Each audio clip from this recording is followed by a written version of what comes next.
This is very nicely steered away, a long way behind square, and despite those two men behind square in the circle, it's the extra pace of White that is guided away beautifully by Matthew Cross. That's a gorgeous stroke.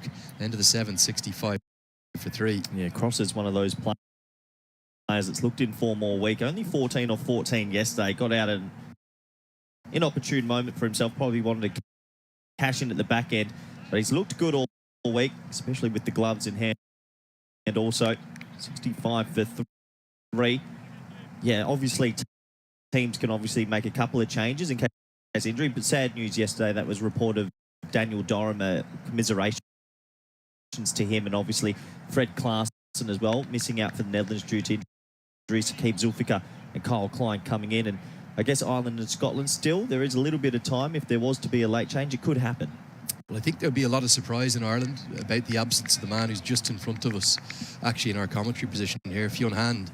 There was career best figures for him in the T20I the other day. He's only here because of the absence of Graham Hume, who couldn't get over to the Netherlands.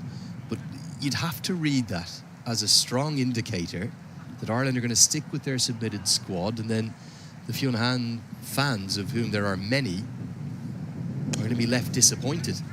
Yeah, it's an interesting one, isn't it? I feel you've got to feel for him, because it was an impressive bowling display the other day versus the Netherlands. Career best figures, 3 wickets. As Delaney has come into the attack here, good to see him bowling some wrist spin also. You can see him much earlier in the week. Got him. Well, sneaks it through. We saw this yesterday a couple of times. It skids off this surface. It goes through the gate. Jones tries to back away, run one through the offside, and he's been castled. Yeah, real shades of Chris Greaves' entrance into the attack from the same end yesterday. And the brilliance about Delaney and White, when they bowl in tandem, they're very different bowlers.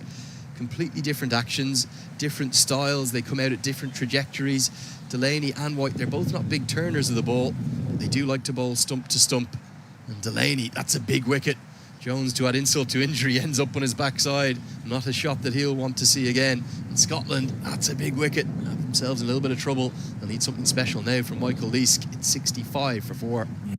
Yeah, once again, we're seeing from this end especially, the City end, that every now and then it does skid on off the surface. That looks like it gains speed. And yeah, pretty loose looking stroke. Jones looked good for his 23 off 12, but he'll be disappointed he's missed out on a good start there. I think the other day we were talking also a lot about no Delaney in that bowling attack in that game versus the Netherlands, where they ended up winning by 1 run. But he does offer that extra bit of balance, doesn't he? As Michael Leask comes to the wicket now. Yeah, it's really strange, because if you look at the 3 T20s they played against Afghanistan in Sharjah, and okay, you'll counter this discussion by saying, well, hold on, it's in Sharjah, it turned square there. They kind of stuck rigidly to the 5 bowlers. And those 5 bowlers in that case was 2 wrist spinners with Ben White and Gareth Delaney, and then 3 seamers, which tended to be, because Josh Little was in the team, Josh Little, Mark Adair and Barry McCarthy, and that was really almost the rigid plan. They're the 20 overs we bowl, even though we've got Dockrell in the team, even though we've got Harry Tector and Paul Sterling and Curtis Camphor as potential bowling options. They weren't being used. But then what's happened when they came back to Ireland, took on Pakistan and Clontarf, and now coming here to Voorburg for this tri-series, they've kind of varied things up a little bit more. And Gareth Delaney's bowled very sparingly. I think he bowled 2 overs against Pakistan in one of the T20s, and then didn't bowl in Ireland's first game in the series here. So it's shown a bit more flexibility, which for me I think is a good thing. I'd love to see the depth, if you think about the depth chart of the Irish bowlers, used a bit more often, because it has all that variety. Variety can only be a good thing in T20. I think the more variety you have, an absolute blessing to have in your squad. And maybe it's one of those things that is the tri-series, and it is not just a warm-up. There's a lot on the line, but you want to see every combination possible. So that's maybe why he didn't bowl there in the series, but great to see him with the ball in hand now. You can just see everything about it. It's angling in, it's pitching, and it's just picking up a little bit of pace. Not too much turn, but not easy to play as a right-handed batter. he's looked in real confidence. I thought it was a good call to bring both Ben White and Gareth Delaney out to Nepal on that Ireland Wolves tour. I think they both played a lot across both formats. Ben White actually picked up a 5-wicket haul in one of the ODIs, and he would, by his own admission, say he much prefers T20 cricket. So the two growing in confidence, as are Ireland, and I think we'll see the two wrist spinners operate in tandem. Look at the swing. They're saying 70-30 Ireland now from nowhere. Two massive overs with two big wickets. It's 66 for 4. Yeah, the spin twins, White and Delaney, have come on. They've both delivered a wicket apiece so far in their spells, and you'd imagine they'll operate for quite some time now. The confidence would be high. Yeah, Scotland, 66 for 4. You were pretty much the guru yesterday. You were telling me that 150 was going to be too many. I was saying at 158 it was. I was saying that I still think it was a 50-50 before. Netherlands, unfortunately, didn't arrive with the bat. What are you thinking on this occasion? Is still 140, 150 going to be good enough? Or against this Irish batting lineup, will they need that 160? Yeah, good question. I think if they get to the expected score or more, so 145 plus, 145 for me on this surface would make it very much a toss-up, which I know if you're looking at the current IPL scoring rates and everything, you're saying, hold on, how's 145, 150 a winning score? We're not going to see 190s, 200s here this time of year with these conditions, and you've got to empathise with the ground staff. They didn't get a huge amount of prep into this particular pitch, and then you've gone from a night T20I into an 11 a.m. start, so there hasn't been a huge amount more. It's not a bad surface, but I just think we haven't seen many players come in and score right from the off quickly or fluently. Munsey's innings yesterday was the standout. Can you remember another batter who came in and looked fluent from the off? Maybe Baz Deleda, but that might have been it. Yeah, maybe Vikramjit Singh on day one as well, and Cross and Barrington. But you're right, it's been fleeting moments of batting brilliance. It's been a more bowling-dominated series so far. And just that skid on this pitch and a little bit of a different surface, I think, is taking everyone a little bit of time to find their batting boots. A lot of batsmen in this series are going just at a run a ball.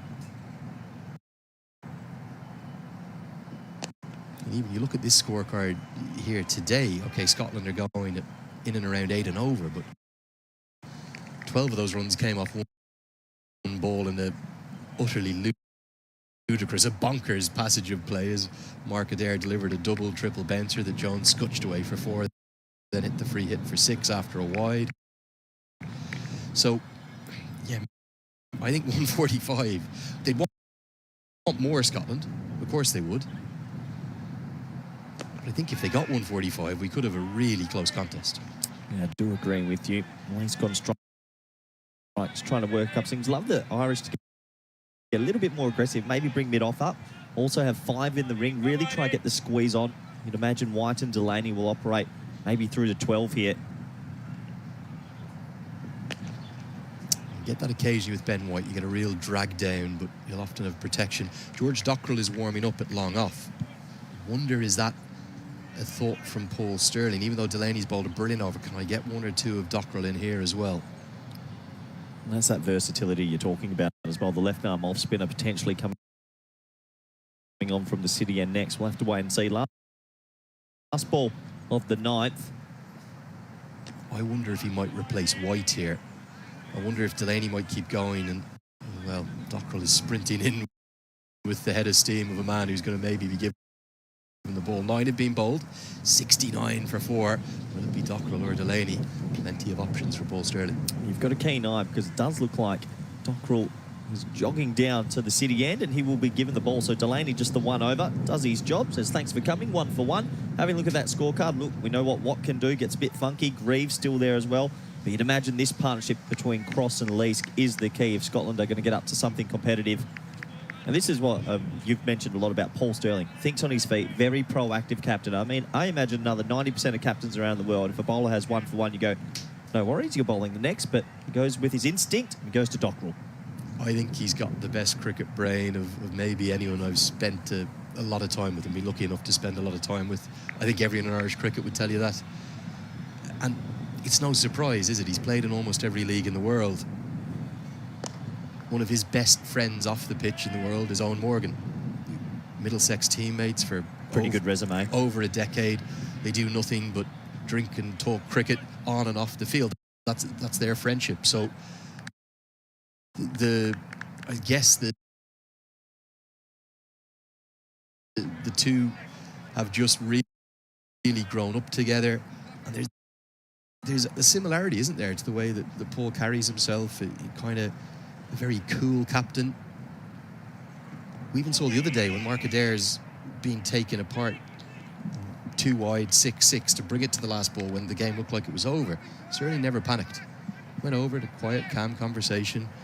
Mark Adair changed his angle, came around the wicket, held his nerve. Ireland win. And I think that's the composure that we saw in that win from Ireland, because realistically they lost majority of those overs in that T20I. Someone's dragged down. Dot ball, yeah, Netherlands actually had them on the ropes at 6 for 80 odd, I believe. And then also with the bat, they only needed 50 off the last 5 overs with 7 wickets in hand. And the composure probably coming through the captain, Paul Sterling, and into the team, they ended up stealing that victory back. So he's definitely one of the better captains in world cricket. It's at least works this one to the leg side for a single. And I think having a captain that oozes that calmness, it just filters through the playing 11. There's a lovely confidence, isn't there? And it's that quiet confidence. And the funny thing is that Paul Sterling never would have coveted the captaincy. He's the absolute epitome of a team man. That's nicely swept around the corner, but Delaney will come around to it. So he wouldn't have wanted the focus or the attention. I'll be honest, I know for a fact he doesn't really like doing the media interviews or any of that aspect of it. So he's in some ways become a reluctant captain. He didn't want to have to do it, but now he's done it. You can see that he was really born to do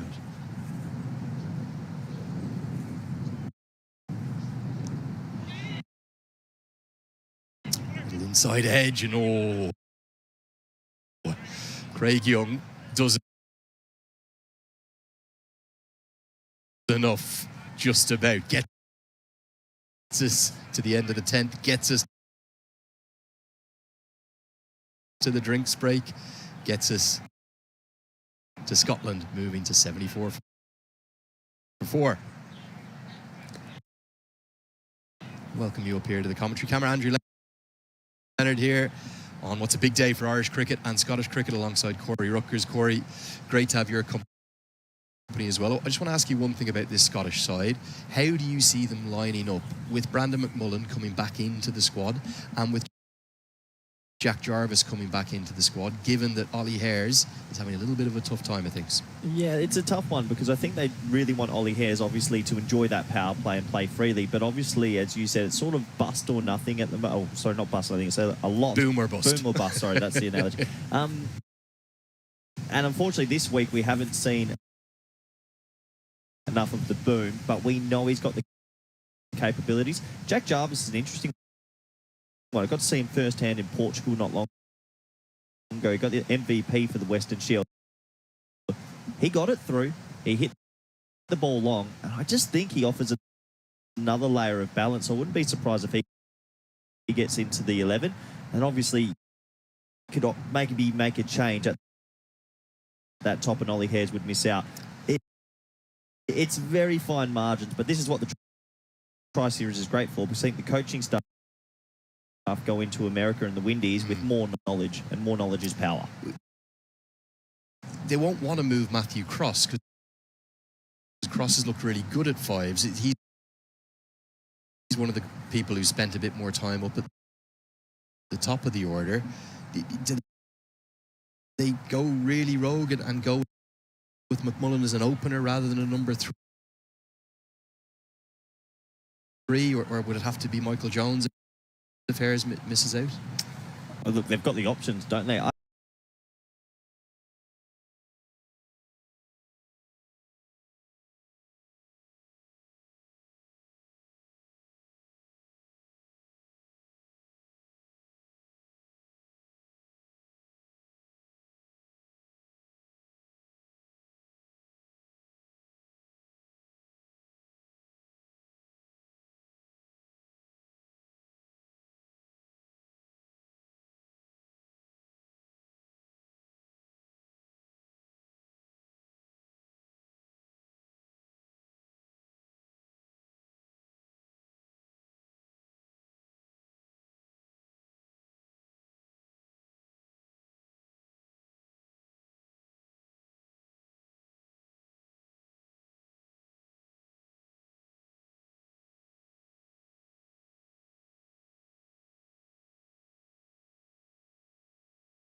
scale of full-time professional contracts that Ireland have, the breadth across men's and women's cricket. They don't have all of the bells and whistles that Ireland have really been given. Yes, they earned them through their performances on and off the pitch, Ireland, no doubt, but I just think Scotland for so long have been maybe the next best associate in the world. I know the Dutch were the ones that went to the Super League, but I just think the Scots do so much right as their senior men's and women's playing groups, and I think the world of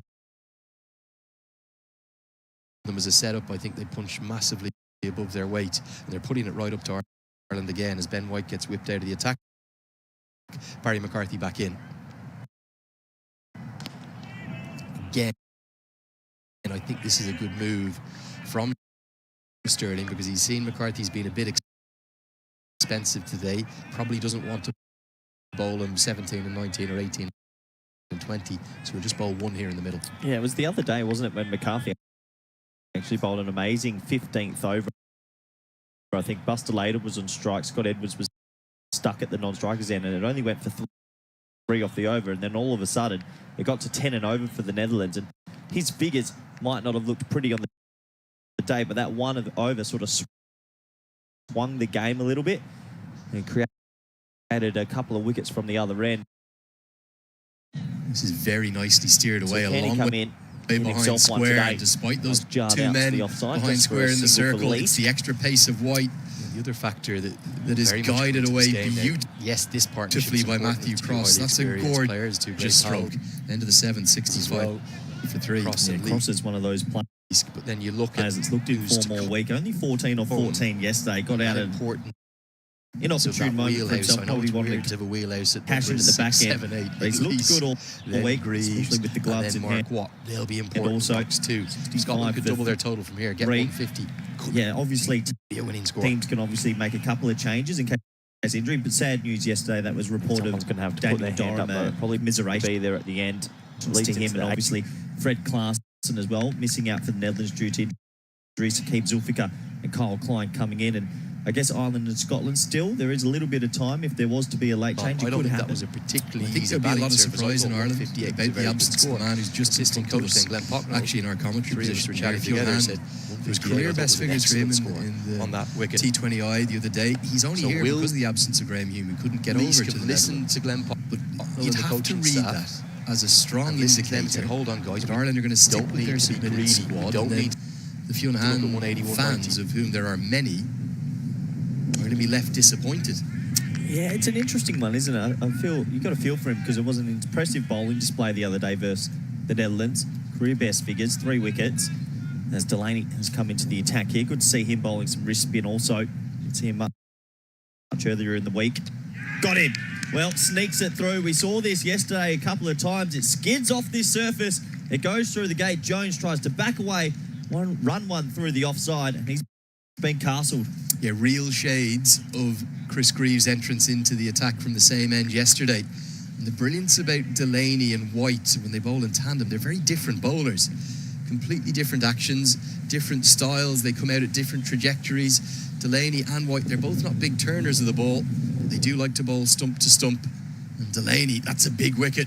Jones, to add insult to injury, ends up on his backside. Not a shot that he'll want to see again. In Scotland, that's a big wicket. Have themselves in a little bit of trouble. They'll need something special now from Michael Leask. It's 65 for 4. Yeah, once again, we're seeing from this end especially, the City end, that every now and then it does skid on off the surface. That looks like it gains speed. And yeah, pretty loose looking stroke. Jones looked good for his 23 off 12, but he'd be disappointed he's missed out on a good start there.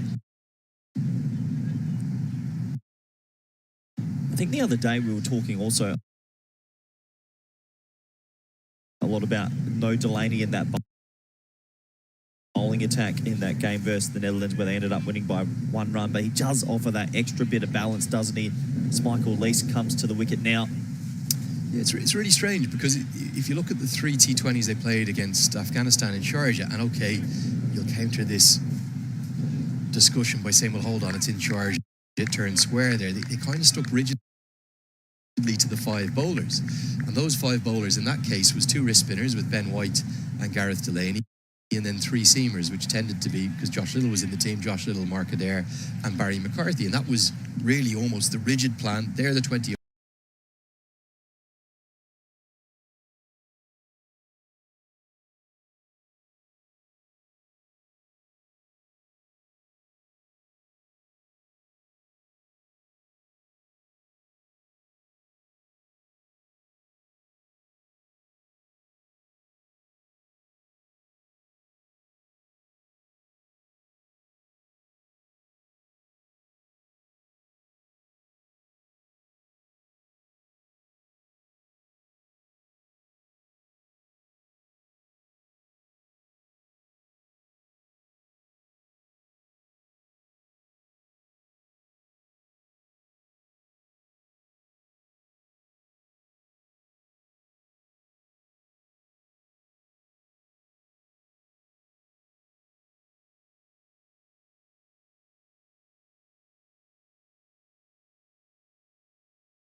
Curtis Camphor, who'd been remarkably dropped for the first time in his career, left out against Oman, came back into the team and made 120 off 108 alongside 69 from George Dockrell to get Ireland up to 286.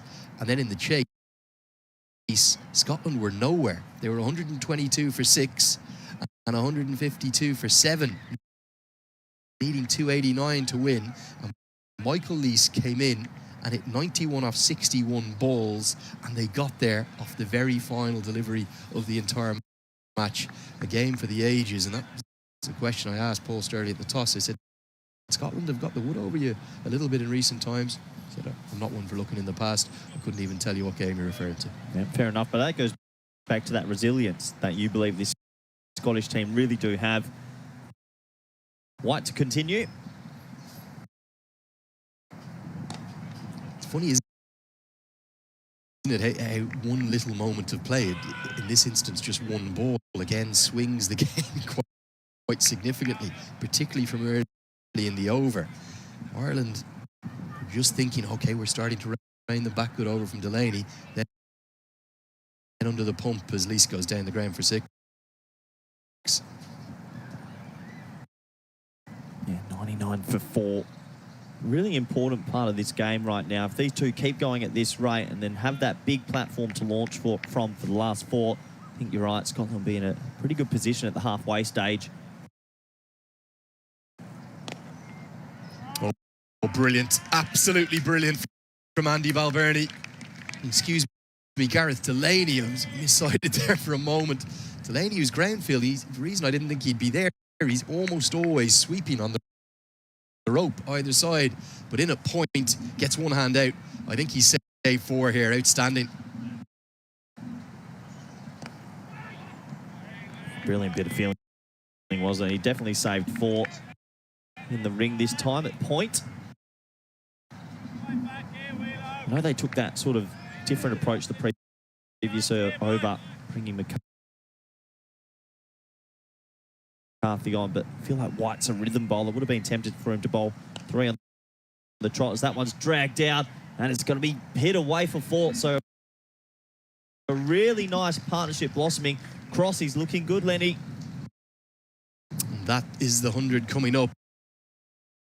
It's also, that's where Gareth Delaney usually fields. Andy Balbirnie is in the spot this time. 63 and 64 on the back.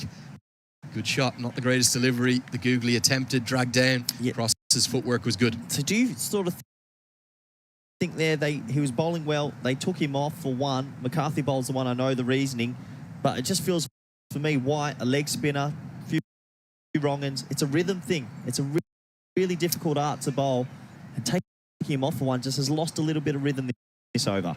Couldn't agree more as a leg spinner. So leg spin is so much. I know a lot of cricket is about muscle memory, but of all the arts within our game, leg spin, because of the fact it's a somewhat unorthodox and unnatural action, it is very much a muscle memory factor. So I agree with you. Whenever I was in a good rhythm, particularly in a 50-over game, you never wanted the ball taken out of your hand. You wanted to keep going because you knew the length. There's the boys having a look for the ball. Might have been another lost one. Isn't that the beauty of international cricket, Lenny? All hands on deck, and as we mentioned, there's a lot of waterways around. I think that briefcase might be being brought back out. Well, there's another feeling I had a lot as a leg spinner when the ball was pumped for 4 or 6. All of my teammates looking for it, and I tell you, when you're at the top of your run or wherever you're standing, you just want the world to open up because you just feel everyone staring at you going, well, Lenny, you've bowled another long up, you've been smashed for another 6, we've had to get another new ball, and then you have extra pressure for your next delivery. The only thing to counter the point you're making about muscle memory, it's very rare in modern T20Is that any bowler bowls 4 on the bounce, wherever they are, whatever they do. So all of the players will tell you, Gareth Delaney, the leg spinner we see in show, as well as Ben White, the one who's wanting the ground to open up right now. They'll say, we don't expect to bowl 4 in a row. We know we have to get used to being called upon whenever the captain feels we're ready. It is the one art, though, that sometimes you just think, well, keep them going when they're going well. It's always those fine margins and captain's decisions. It looks like another ball's going to be brought out. I think Vinny was calling this the deal or no deal briefcase yesterday. That would be an interesting concept, wouldn't it? Whatever comes out the briefcase, you get. One of the things I've enjoyed about this week, these are 3 of the best sides going around. You know, well, certainly the best sides in Europe. I think they'll all put it up to England on their own day.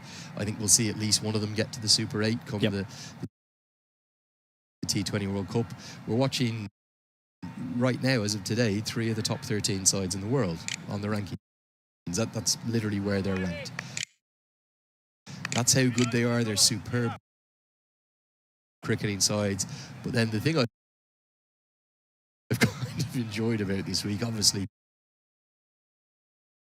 Vinny has his own effervescent style and brings, you know, all of that energy and European Cricket Network enthusiasm to what is now very much elite level cricket. We've had just a couple of absolutely shambolic comedy moments. In amongst that, befitting the network, the kind of madness of the double bouncer. What was the one yesterday? There was I think IRE and Dutt had one that flew to the moon. Yeah, went up to the moon. We've had balls lost. We've had all sorts of balls going into canals and rivers. So 2 worlds meeting here, and it's been great to bring you every single ball from Vorburg. End of the 13th. Scotland, for me, continue on top, 103 for 4. Again, just the one over for Dockrell. That seems to be a bit of a trend. Yeah, he only bowled the 1 over versus Pakistan. He only bowled 2 the other day. Seems quite effective anytime he does come on, but I do imagine that they might be going back to Delaney here, and you can understand why 2 overs, 1 for 6. But really important little phase here. If Leask and Cross are there by the 16th with 4 overs to go, big score on the cards for Scotland.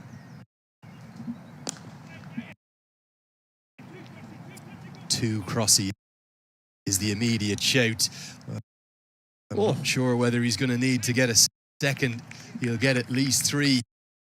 He may well get 4. In fact, he will only end up with 2. This could be a great bit of work from Balbirnie. Very close to the rope. Is it a couple of runs saved? He's timed that beautifully. I think he has saved a couple, only 2 to the total, but brilliant bit of fielding out there. It's Balbirnie. The dive. Just the 2 to the total. Yeah. I think just probably by a matter of inches. Brilliant this time from Sterling, saving a run in the rings. So we saw that triple fielding effort from Dockrell, Delaney and Tector go a bit viral after that amazing Three Amigos effort just in the course of 2 balls there. I think you could say at least 3 runs saved. You combine that with Gareth Delaney's stop at backward point. Ireland's fielding has been really crisp. Yeah, it has been very smooth indeed. Obviously, they play a lot of cricket around the world these days. They've looked a very well-drilled outfit. Plenty of composure, as we saw against the Netherlands earlier in the series. A really potential partnership here that's blossoming into something very big for Scotland. We're very happy indeed from the position they were 4 or 5 overs ago.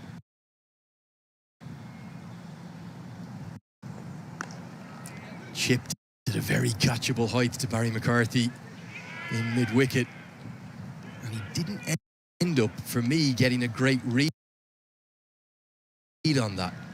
As a leg spinner, by a distance, the most important fielding position you'll have on the pitch is your mid-wicket. And I think you need your best fielder in there, not just in terms of agility, but also in terms of reading the game and reading the angle as to which side of him it will go. I'm not sure McCarthy read that particularly well. Yeah, clever running also. 2 more to the total. So staring down the barrel of a 50-run partnership, getting close to these 2. For me, McCarthy's too square there as well. You always want your mid-wicket quite straight as a leg spinner. I think that was half a chance. And the other way as well is that because they've got the mid-wicket in, not 2 backward points, a reverse sweep or anything that's a little bit funky does have more value here. Good over again, though, from Delaney. Last ball, the 14th. They're doing a really good job being backed up by his fielders as well. Only gone for 12 in 3 overs, which in the context of the game, they're exceptional figures, really, the context of any T20. 14 bowled, 109 for 4. Scotland, they've got 6 wickets in hand. They've got a nice platform to build upon here. It's been a good partnership between these 2. Brilliant partnership. So far, with the spin, we've seen 7 overs of spin, and it's gone for 38 runs. So maybe it's something that Scotland will look into in the second innings. These are the Scottish fixtures. We were talking a little bit about who's got the best chance to get through in their groups. I called the Netherlands. We were talking a little bit about Ireland, maybe a shootout with Pakistan. I do think for Scotland, it's going to take a monumental effort, but maybe catching England, game 1, 4th of June, catch them out a little bit cold. They could definitely do it. Real chance. And also, I'm not overly convinced that England will have it all their own way against Oman and Namibia, both of which I believe are being played in Antigua, where it will turn. And I think both Namibia and Oman have really good spin options. Herod Erasmus has turned into an out-and-out spin bowler now. Bernard Stoltz is one of the very best left-arm spinners in the associate game, and Zishan Maksud and Aki Bilias are quite brilliant too with their spin bowling options. Another change, Mark Adair comes into the attack and he's greeted by the most sparkling cover drive. That for me is the shot of the day. A beautiful rhythmical cover drive. How good was that? He's in some touch cross. Not an easy shot to play. Slightly over pitch. Beat Sterling on his left. Just timed it crisply. Gorgeous batting. A check drive, if anything. And it races across the outfield, which looks a little bit quicker today. Yeah, and you wouldn't think it would be quick given how much rain we've had and how heavy it's been. But, oh, that was a lovely shot. That's got me gushing here in the commentary box. That was a beauty, Corey. Definitely the shot of the morning for me. Follows it up with some power into the leg side. Not quite going to get to the rope as Balbirnie judges that really well.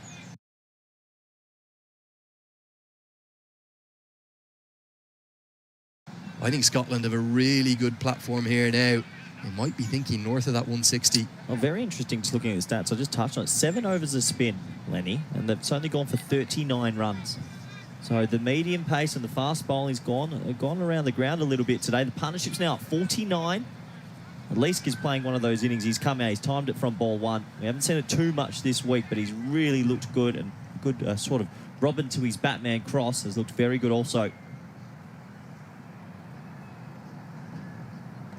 Yeah, also the change to Adair surprises me. I'll tell you why.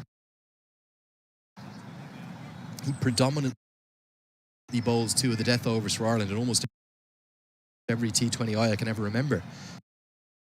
He almost always bowls 18 or 20, 18 and 20, or 17 and 19, or sometimes 17 and 20.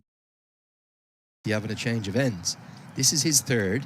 Craig Young still has 2 left. He almost never bowls at the death. Very interesting. That is the 50-run partnership as well, off exactly 7 overs. So they've been very productive, these two.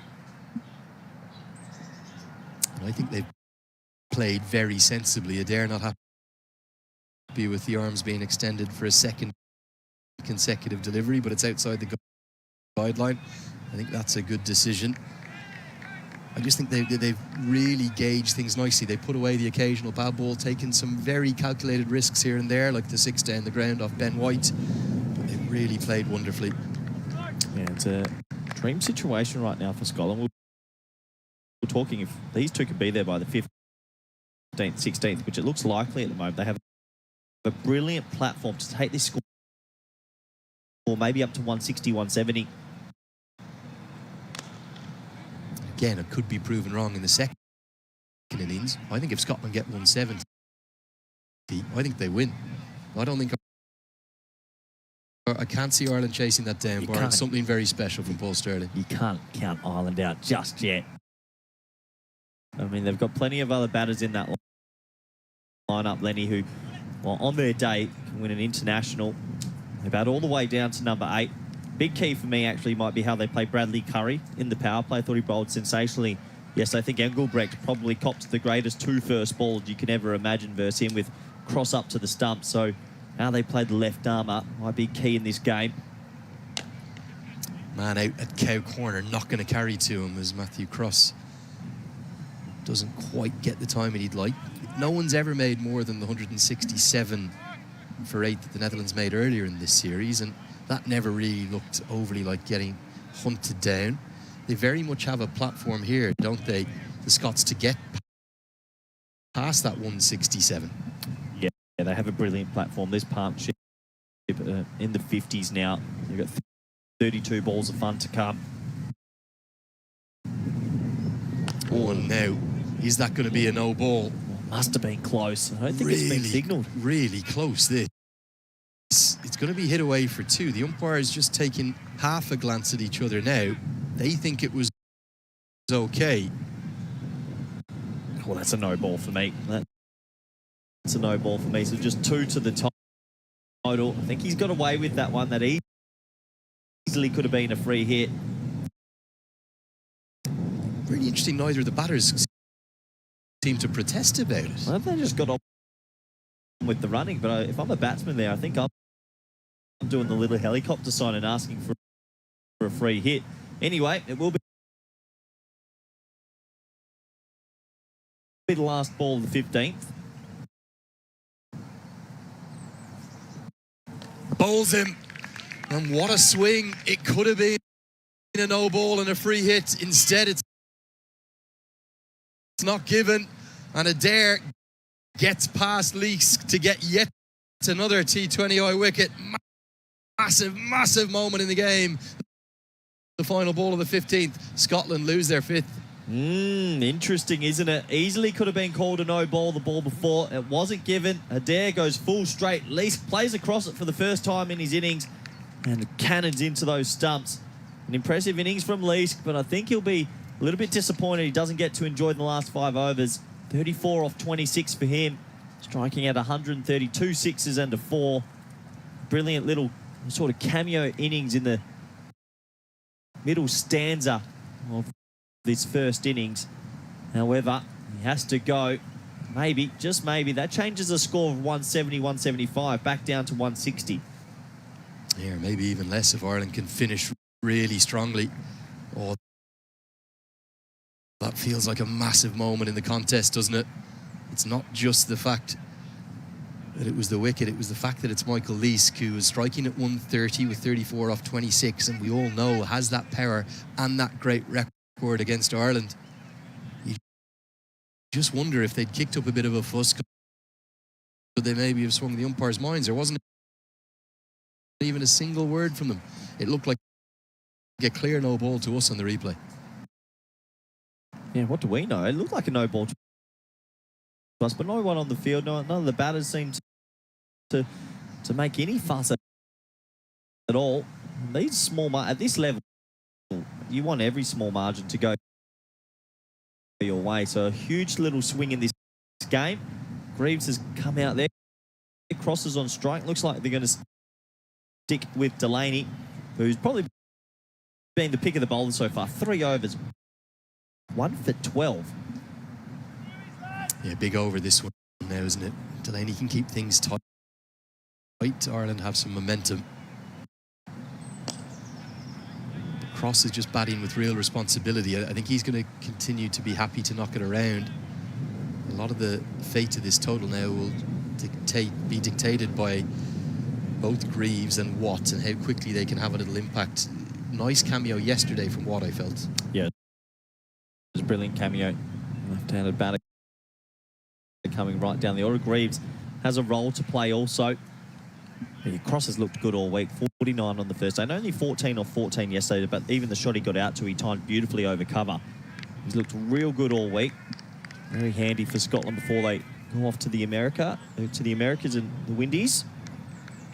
Well, we've got to touch quickly again on Scotland's schedule, don't we? Like, unbelievable trip. Nicely paddle swept, which is something that Greaves favours. A lot of work to do for George Dockrell, who was all the way out and sort of deep backward square. He's done well actually to keep that Tony too. They start with their warm-up games against Uganda and Afghanistan and Trinidad and Tobago, playing at both the Brian Lara and the Queen's Park. And then I believe the 3 islands are at Barbados, Antigua and St. Lucia. Who did their schedule? Yeah, not a bad tournament that, is it? Very lucky indeed, the Scots.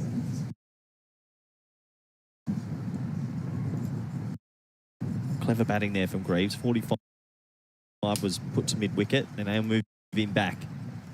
Goes for another sweep. There's 45, but they'll scamper through for a single. So I start to this over. Delaney's looked good today. Gone really well.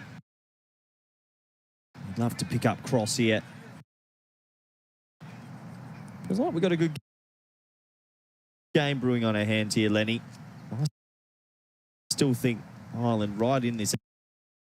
Even if it is that 155, I think the wicket's true enough to chase. If Scotland did get to a Super 8, then they would travel on to, depend on their seeding and who they get in instead of, but they're likely to travel on to Antigua, St. Vincent and St. Lucia. Really, I don't know who's done that up, but this is more like a honeymoon dream holiday as opposed to a World Cup trip, and well, they deserve every bit of it, don't they? They've been brilliant over the last little while. I think there's a big buzz around from a lot of the players, the Netherlands system and everything, going to the US and Windies. It's a great World Cup to go to, and a once-in-a-lifetime journey for 9 associate nations that are going over there. They get the ticket. Last ball, the 16th. The old slog sweepers brought out. A bit of the under half of the bat. That'll go through for a single. So 16 overs complete. 126 for 5. It's going to be Vinny Sandhu and Andrew Leonard to bring you through for the back end of this first innings.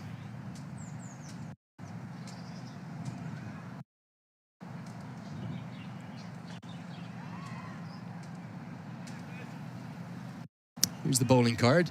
Thanks to Corey Ruckers. Nice to have Vinny Sandhu alongside me. Gareth Delaney, outstanding figures. 4 overs, 1 for 18. He's shown his all-round worth to Ireland again. If you're Paul Sterling here, Vinny, who do you think bowls the last 4? Yeah, it seems like they might be trying something here with Young at the back end instead of Adair. I think Adair, I'd be wanting to leave him to the end. If it's a regular game, that's his normal go-to.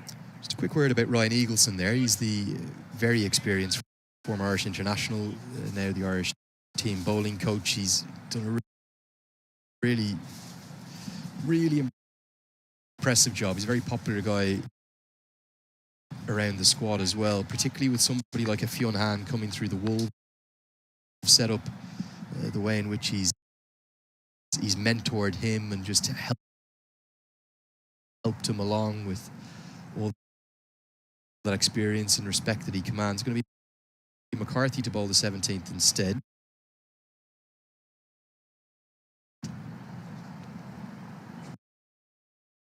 And the leg side will be given as a wide. My question is here, does that mean Young's going to bowl 18 and 20? I cannot remember an international where Craig Young has bowled the 2 key death overs before. I just think the fact they brought Adair back when they did kind of signals to me, and I think they would want to give Young a couple more. I mean, 2 overs, 1 for 16. And maybe this is a classic case of, I suppose, trying someone in a role where they think they might need some extra cover come the World Cup, and seeing how he handles that. McCarthy bowling out here in over 17. He's been a little expensive today. Does like to bowl overs through the middle, but he's been entrusted more and more often of late, particularly when Josh Little's been out in IPL action to bowl in the power play and then overs at the death. I just can't remember a game where Young has ever bowled 2 at the death in either ODIs or T20Is. Just looking at the other options they've got. I mean, White's still got one up his sleeve. Would they consider perhaps giving Dockrell another over? Mentioned how effective the spin has been through the middle overs. It'd be a real risk and a real gamble, wouldn't it, to bowl Dockrell the 18th, but quite like it given the way that we've seen the day go. Yeah, I think there's certainly over the years people that are doing that more and more, not necessarily going to the pacer in the last over, forcing the batter to make the pace and perhaps overswing, get over aggressive with their stroke play and their kind of execution of their strokes. Just talking about the Caribbean, though, that's one place with ECN, it's a matter of time until we break the European borders, and it has been floated around before. Well, you'd certainly have the dress, Vinny. You'd fit in like a piece to the woodwork, I reckon, out there. Maybe in the chat, ECN European Cricket Network, where should ECN start doing tournaments outside Europe now? I know we've talked about the ECS Las Vegas, for example, would Corey would act as some sort of Dennis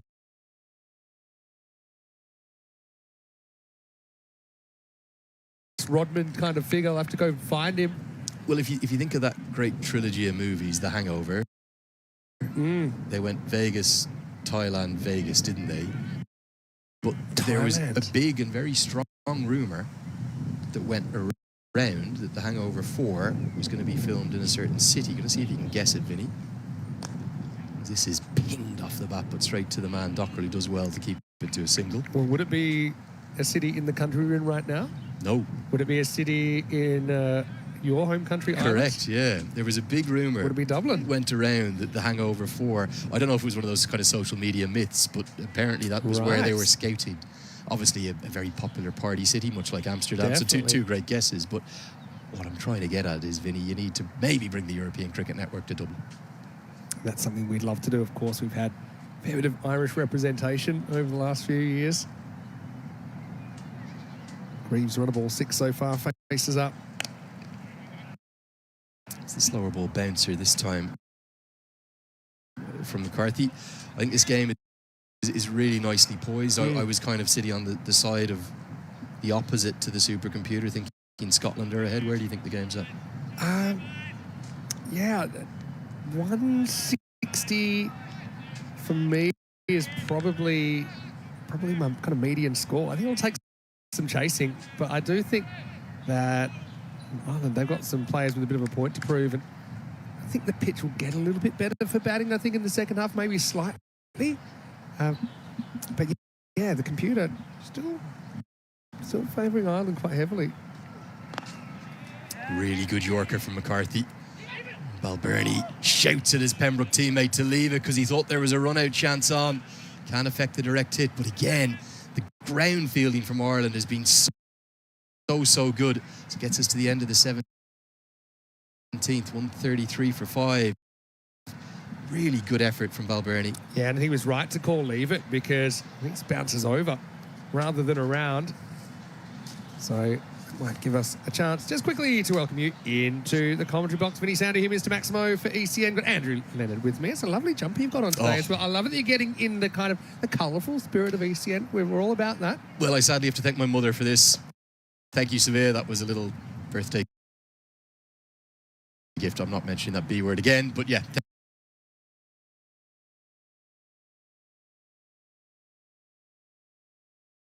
Thank you. I said I'd wear it today. I wasn't going to bring it up this time. To. I know you're a bit self-conscious, but happy birthday, Lenny. He's here with us on his 40th birthday. Plenty of cricket happening, of course. The ICC T20 Men's World Cup in the West Indies and USA. We're talking a lot about it because it's not too far away, starting on the 2nd of June, and you can catch in selected territories in Europe on icc.tv. And particularly, I think that covers all of Europe, excluding the British Isles and Ireland. Glad you said and Ireland at the end. You'd have lost a few Irish fans there. Don't worry. Back at Ireland. Craig Young to bowl the 18. And this is a very much a new role for him. I think it's a little bit of experimentation and maybe just Paul Sterling seeing what options he'll have at the death should he need them. Josh Little, someone who again might bowl at 1 at the death, but he's not going to bowl 2 or 3. Mark Adair's being the go-to man, Barry McCarthy as well. But now Craig Young, the man from the Northwest, showing what he can do. He gets the opportunity. So far, so good.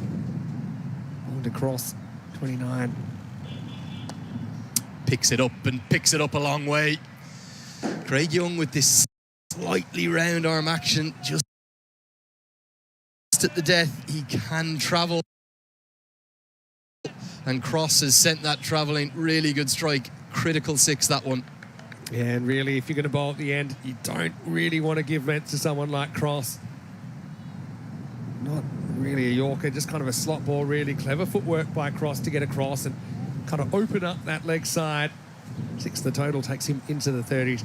Yeah, obviously it's great to have a unified Irish side on the park, but also here on ECN, we've been unifying Britain and Ireland, haven't we? The British and Irish Knights and the British and Irish Roses will be playing later in the year.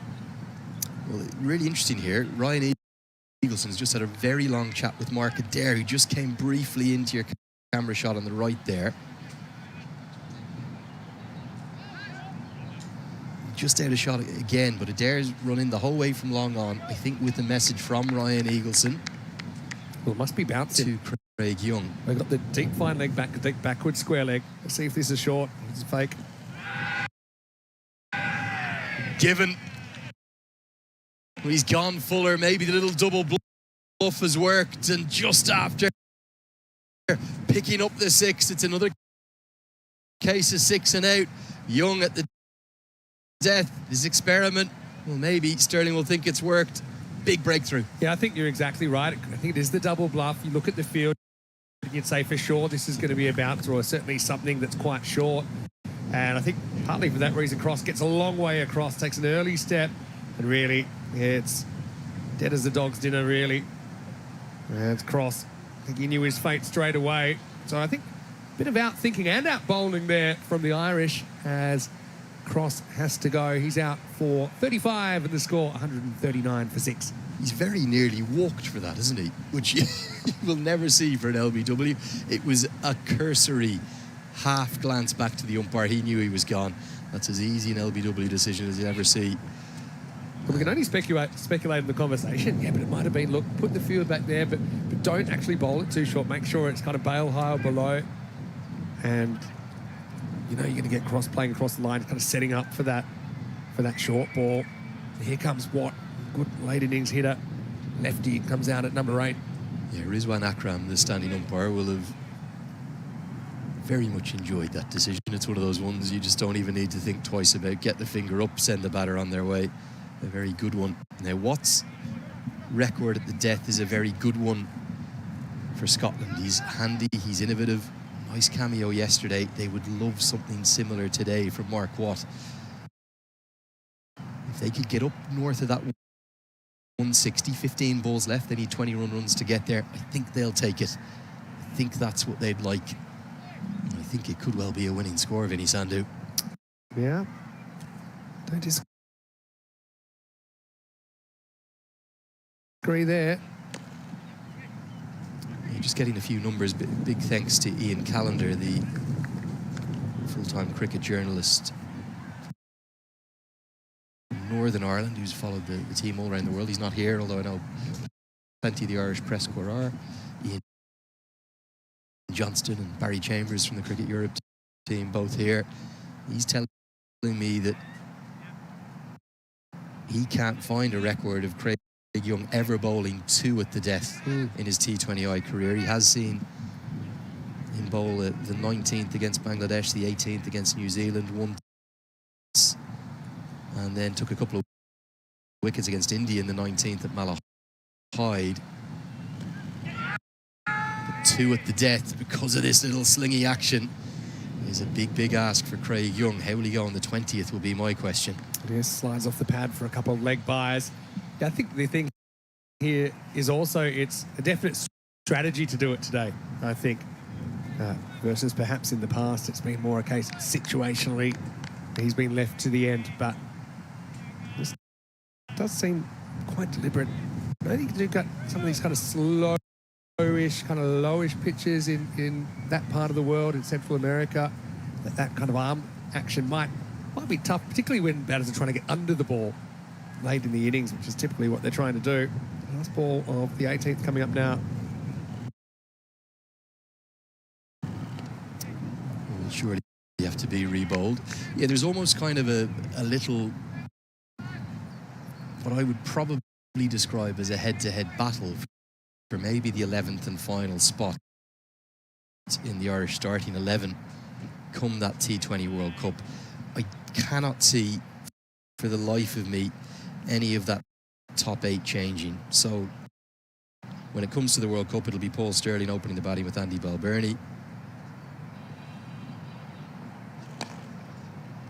It's a dot ball to close out the 18th, 143 for 6. Lorcan Tucker will most likely bat at 3, Harry Tector 4, Curtis Camphor 5, George Dockrell 6, Gareth Delaney 7, and Mark Adair 8. That's nailed on. It's also nailed on Josh Little will play, presuming he's fit, which I believe he very much is.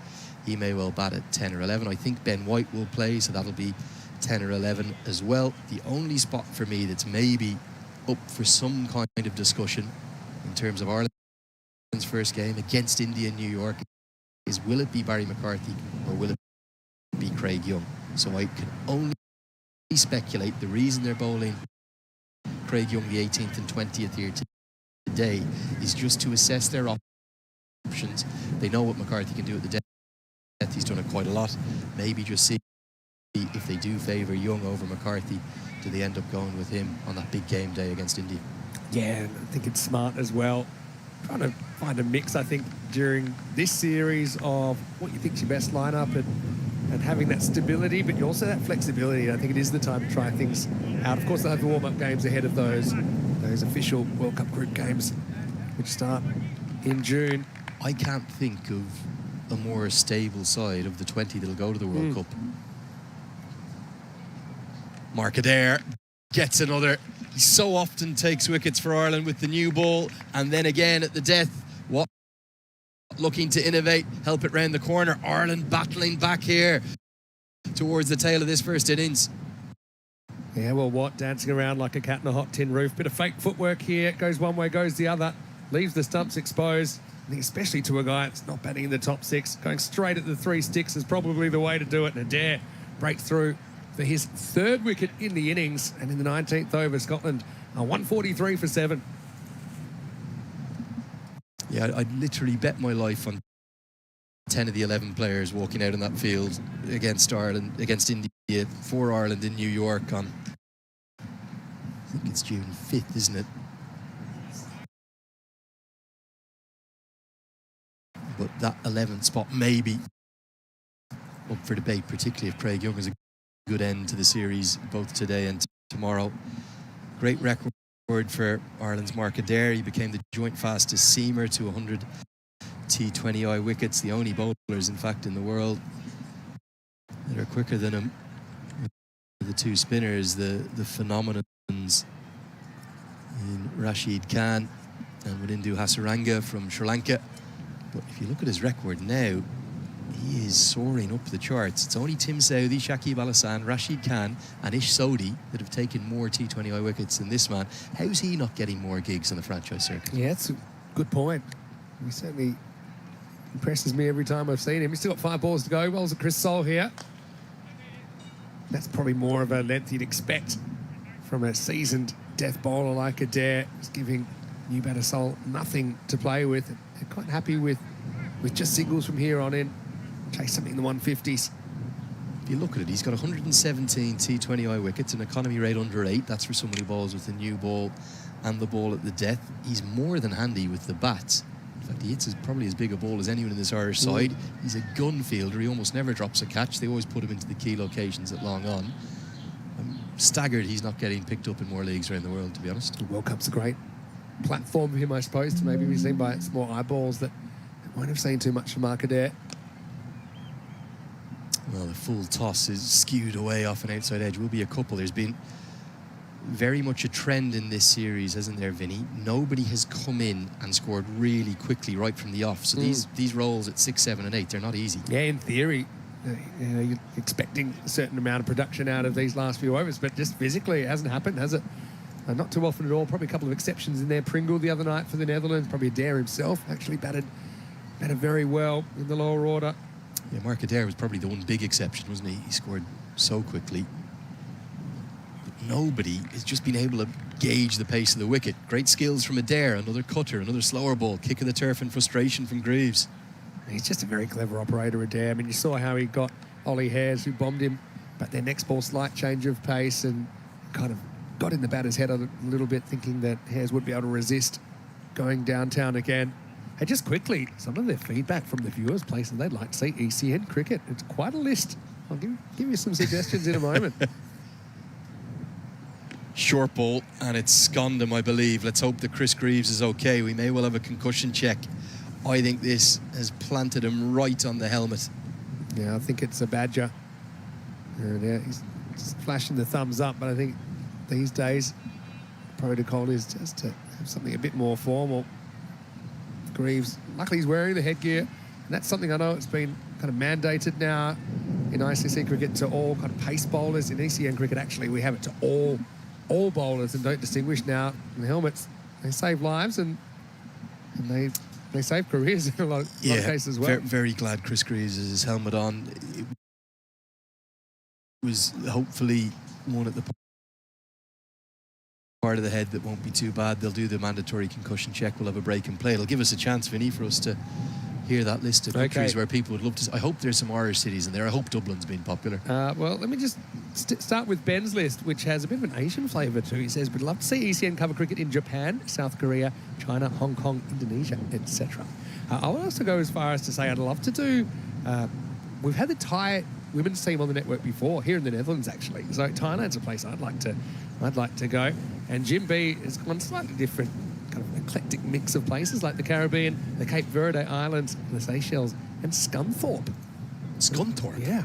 I wasn't of all the cities you're about exactly. to name. I love the... Or towns, I'm not sure it's a city. Mix. A lot of happy birthday messages coming in as well. Hello to Mahmood, who's watching from Bangladesh as well. And yeah, keep those suggestions coming in. I'll throw one out there that's been discussed. Brazil. Yeah, look, Brazil would be amazing. Bali, I think, is the best that was volunteered there. Last ball of the 19th. Right into the block hole, and Adair can't quite get to it. So Scotland just are not getting away here from Ireland. It's a really good over. I mean, again, it's Yorker. It's very difficult to dig that out and do anything with it. So Sol was forced to settle for one. Just got to pass the bowler. No boundaries in the over whatsoever. There were 4 and a leg by. And a wicket. It'll be the end of Mark Adair's spell. 148 for 7. Yeah, finishes with 3 for 36. Really good figures. And now here comes the litmus test for Craig Young. Okay, one in the 2 or 3 or 4 death overs may be okay. Can he get away with 2? I felt that there was a big moment in that game yesterday. I know they ended up routing the Netherlands by a big margin, but the last ball of the innings went for 6, and there was another boundary too from Mark Watt in the 20th. It just, for me, it felt like Scotland went out of Netherlands' reach in that 20th and final. To do the same today, I think they'll need at least 2 boundaries. And Sol has picked this one up nicely into the leg side. He may well start with a boundary. That's exactly what Scotland needed. The 150 comes up, and 160 plus is very much coming into view for Scotland now. It's really nothing more than a thick inside edge as well from Sol, but gets a bit fortunate. It is right in the gap. And I mean right in the gap. Again,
Will also be the end of the first over. 5 without loss. A pretty tight start from Mark Watt.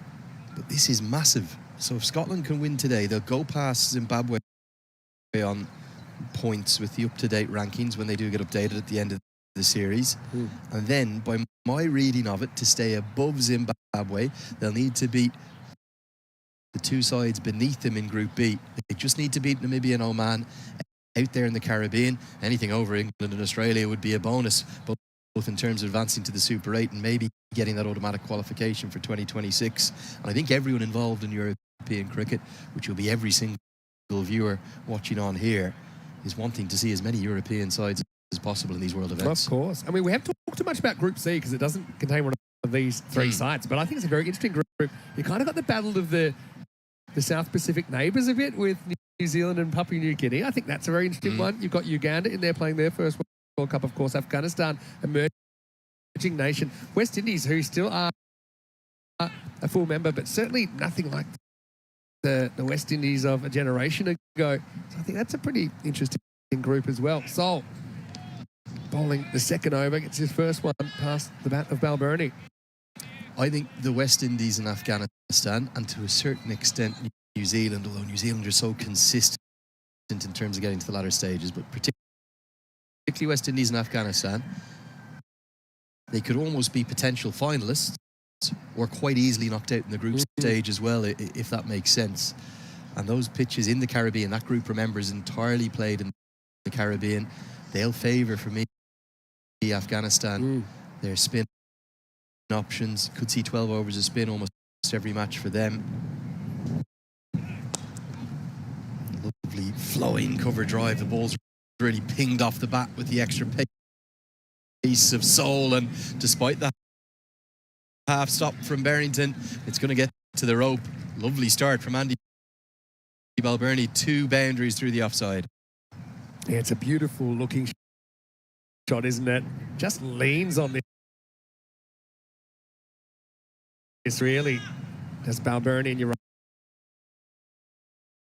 right, partially knocked down. This field just seems to be getting quicker and quicker, doesn't it? And that one makes it to the rope fairly easily.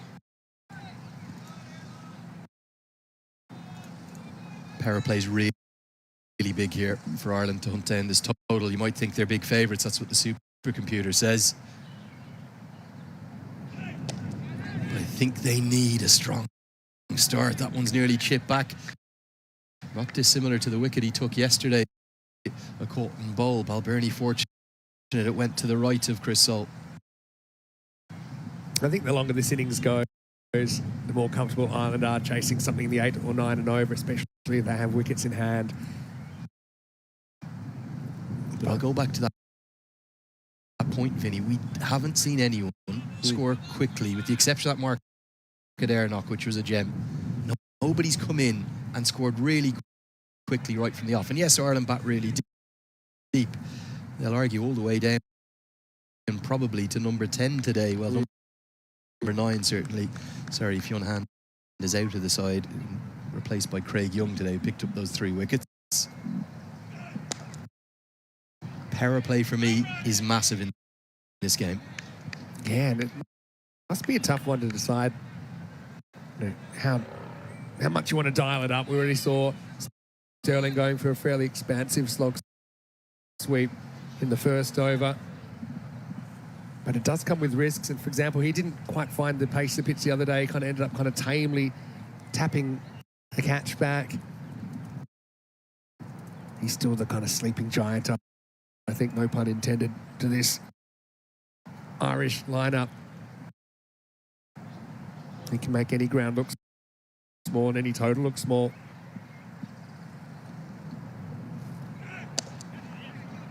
Nicely punched into the leg side. Should be a couple, you'd expect. Really well fielded by Michael Jones. Yeah, Sterling's form has been a concern for some Irish fans, but it was a strange one in the UAE. He didn't get a load of big scores, but he looked brilliant. He looked as well as I've seen him play in a long time. There was 24, 25, 50. Okay, he missed out in the last game, but he looked, his footwork, you can often tell Sterling. If his footwork is crisp and he gets into that lovely ready position, you look at $1 million. Funnily, Balbirnie's probably playing the best T20 cricket of his career at the moment. Heavy length this time from Seoul to finish out the second over. Ireland 11 without loss after 2. A few people in the chat as well saying they're backing Sterling here to come good. They feel he could be on for a 50 or more. And also, Sushil had a question. Maybe I'll direct this to you. Lenny, you get around the globe most weeks of the year. Which associate team will upset big teams in the World Cup? I suppose what we've already talked about, there's a lot that could potentially create upsets. I think we're going to see multiple upsets. I'm putting... A lot of people would say, oh, well, if you had 2 associate wins over the Test Nations in this T20 World Cup, would it be a success? I think there's going to be 4. I put the over-under at 3, and I really think we're going to see 4. USA beat Bangladesh 2 days ago. They played them again. And today, I think the Dutch will beat Bangladesh. I'd be quietly confident that Nepal might beat them as well. Probably a few Bangladesh fans really going to be giving me a bit of stick here, but I should remind you that we do have a big Bangladesh representation in our chat. So I think they're a brilliant ODI side. I don't think they're as strong a T20I team. Results speak for themselves, really, I think. Brad Curry into the attack here, the left armour. And he is hit down the ground towards Safi and Sharif, but over him. He almost stumbled as it was hit because he didn't know, was it coming straight to him to come forward or to go back. I think it was going to get over him, but just for a moment, Sterling will have had his heart in his mouth. Yeah, no doubt. And again, you see the intent there from Sterling, not waiting to have a look at Curry and going after him straight away, but I suppose fortunately the Irish skipper gets just enough to get out of the grasp of the infielder running back. One of the big things Paul Sterling talks about that he's learned from in and around the franchise circuit is not wasting balls in the power play. So you'll often see him talking about, well, he'd rather be out for 1 off 1, or sorry, 1 off 2, rather than be 6 off 10. He thinks you've got to make use of those fielding restrictions. Only 2 fielders allowed outside the 30-yard circle, as always. If Ireland can get up towards 50, that's what they'll want to be from this 6, they'll be ahead of the game. And I think it's very T10 kind of mentality we talk about a lot in our short-form cricket that we're covering all the time is, yeah, to an extent, you need to have confidence in your teammates, I think, to be able to pick up the slack if it doesn't work out. Big shouts and maybe some bat involved. Umpire Pim van Linten, none too interested, indicating maybe a bit leg-side-ish as well. Yeah, to me, I don't know if we'll see this from straight behind. It's climbing a little bit as well, isn't it? But let's check the line of this. I thought, if anything, yeah, maybe it was decking back. I think the height, though, primarily was the reason that Peter was turned down without too much of a thought from the umpire. I think it was the inner thigh pad that it hit, so good decision for me, doing too much. Oh, he's causing all sorts of problems again here, Brad Curry. That could have been chopped on easily. Instead, it ricochets off the back foot and Balbirnie survives. And for the batter with the keeper up to the stumps, they kind of have to bat in the box, don't they? Have to bat in the shoebox. And so Curry's the kind of guy with the pace he's bowling. A lot of them would probably love to bat maybe half a metre out of their crease, but that option's not really on. It just allows Curry to dictate terms a little bit. And we have seen a bit of seam with the new ball on this deck today. That easily could have bowled him. That could have gone anywhere off the back foot. Fortune for Balbirnie. Sterling gives himself some room. He loves the offside, and I think Chris Greaves is probably going to just get there. So he will save 1 run. A good innovation from Sterling to almost club it through the offside. He gets 3.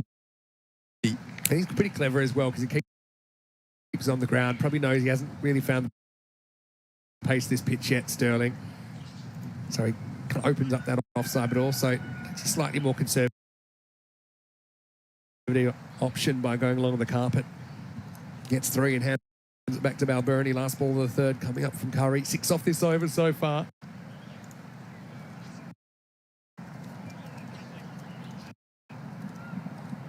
Got a great comment here from Ree Assad, which I'll wait till this ball's finished, only, but I think you're going to like it. Protection out there, so it'll just be a single. Close out a 7-run over. Curry unlucky to be wicketless. Ireland 19 for none. Ree is actually watching from Bangladesh and says, Bangladesh have mastered all the skills needed to lose against associates very often. Well, you see, but this is the remarkable thing about that Bangladesh team. I wouldn't rule out that I'd quite fancy them to beat Sri Lanka. I think that's a good matchup for them. I think they'll play the mystery spin well. They've got that massive rivalry. We always talk about these rivalries. England, Australia, India, Pakistan, England, Scotland. I'm telling you something, Bangladesh, Sri Lanka is a massive modern rivalry too. I just think the fear factor isn't quite what it once was for these associates taking on the full nations as it was maybe 15, 20 years ago. And I think the fact that there's kind of this middle tier of cricket that's emerged over the last decade or two is so... The big reason for that, Vinny, is the volume of cricket that these associates are playing. So the ICC pathway events, and in Asia, is Asia's example, with the Asian Cricket Council events on top of that, some of them are playing close to full-time cricket. And then you'll have a nation like UAE and Oman and Nepal, the 3 leading associates in Asia, who are brilliant at getting series, finding ways to host series at either cost-neutral or cost-making bases. So they're all playing a completely different volume of cricket to what they did in 07 or 11 at the 50 overs World Cups. Sterling gets a very good piece of that. He'll get 4. Just one bounce into the hands of Harry Tector. Really good stroke from Ireland skipper. Fast hands here, and he picks up a length so quickly, doesn't he, Paul Sterling? He just throws that blade through it. Open spaces on the mid-wicket boundary. And knew straight away that was going to be 4.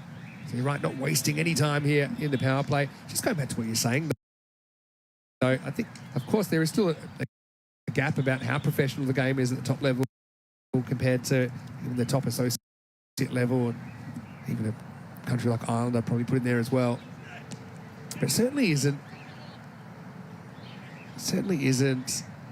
the gap that it once was, where you had occasional cricketers, maybe a bit more than occasional, but then once in a blue moon playing at a World Cup. And I think back to the 96 50 over World Cup, for example, you had teams like UAE, Netherlands at that stage as well, Kenya. But now you see these teams, they look more at home in the format. And of course, there's a greater proportion of associate nations in the World Cup than ever before. And that's only something that's going to rise over the coming years. I think something to remember is we're going to see an occasional hammering next month. Papua New Guinea could get routed by Afghanistan. They won't have faced Rashid Khan or Mujibur Rahman before. We certainly won't have faced them much. They might have actually played in 2018 at the qualifier. Uganda the same, their first ever World Cup. They might have a blowout. New Zealand could blitz them away. Does that matter? Not at all. It's a really good stroke.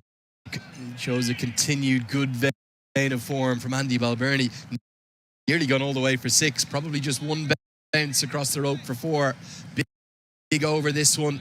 And Ireland getting on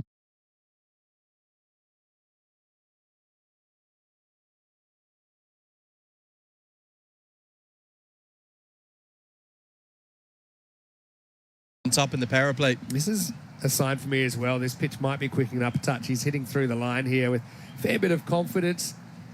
Lifts that one up and over point. 4 more to the total. Yeah, I think inconsistency is going to be part and parcel with these emerging nations. But you're exactly right. If they could... You just have the ability to have a successful World Cup without necessarily winning the trophy. I think for the top handful of nations, they'll consider only a win a success. But for a Uganda or for a Nepal or for a PNG, for USA on home soil, kind of one performance could really kind of spark the imagination of all the cricket lovers in their country and around the world for that matter.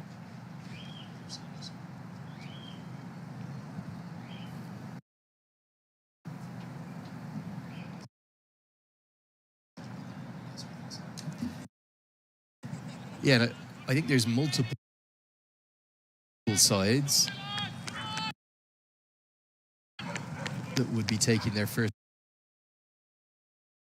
ever win at any World Cup. I think Uganda, Papua New Guinea, USA, Canada, Nepal. Excuse me, Nepal have won a couple in 2014. They'd all be in that boat. Chipped at a catchable height, but wide of the mid-wicket. Probably thinking of 3, but they're not going to need to because it's hit with such beautiful timing. Balbirnie.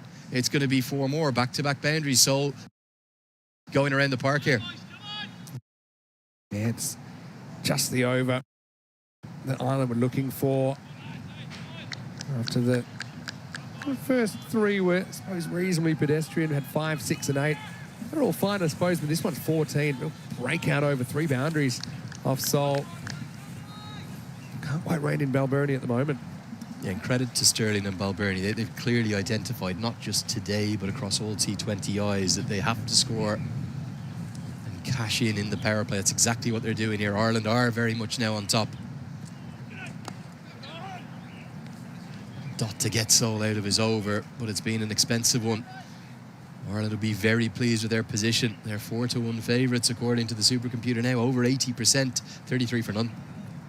I love our comments that we get sometimes, and Gion has said Bangladesh versus Sri Lanka is kind of like our El Clasico. Yeah, it is. That. Tell us about some of the other teams that you're really looking forward to seeing in this World Cup. I think what he's referring to there is something we've coined in associate cricket, the Nepal versus UAE, which is the associate El Clasico. I think Sri Lanka, Bangladesh, it's the test El Clasico. Love that. Yeah, look, certainly where are the kind of wins coming from for the associate sides? I think in Group D we'll see a couple between the Netherlands and Nepal, even though it's a group of death. Papua New Guinea and Uganda, it'll be a bridge too far. I would suspect that one of them will obviously beat each other.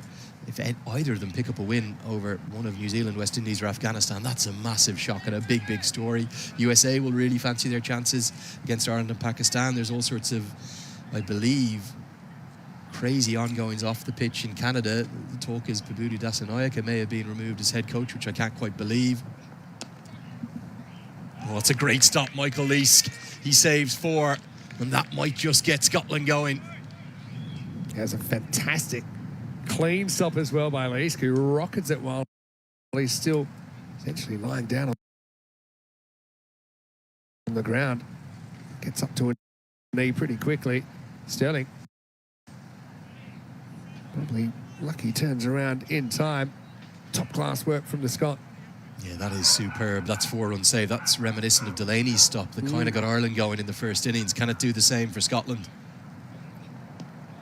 I'm going to run a quick single here. Watt throws at the non-striker's end. Sterling scrambles home. But yeah, if Pubudu Dasanayake has gone from Canada, I can't quite believe how you would do that. The associate maestro, the best coach of the associate game there's been. And then in Group B, I know it's against England and Australia. I know they're world class, but you've 3 of the strongest associates. Scotland, Namibia and Oman, they'll have a real chance to. And I know that Afghanistan no longer associate status, but you look at the 50 over World Cup last year where Afghanistan had Australia 90 for 7 at one point. They should have qualified for the semi-finals, really. It was a Maxwell miracle that prevented them from doing so. That was it. It's one of the few games I actually listened to the radio commentary where I was at the time in Malta. It's a little bit difficult to get it on the television, and so I listened to that, and I loved the way that the announcers were trying to describe exactly how he was cramping up and couldn't move. There were various kind of metaphors to describe how he was moving. I'll just wait for this, which I think will be a couple out to deep backward square. I tell you what I'm really looking forward to is the opener between USA and Canada, and of course that's a rematch, which is, how many years is that? 180 years in the making. The first ever international cricket match was Canada versus USA.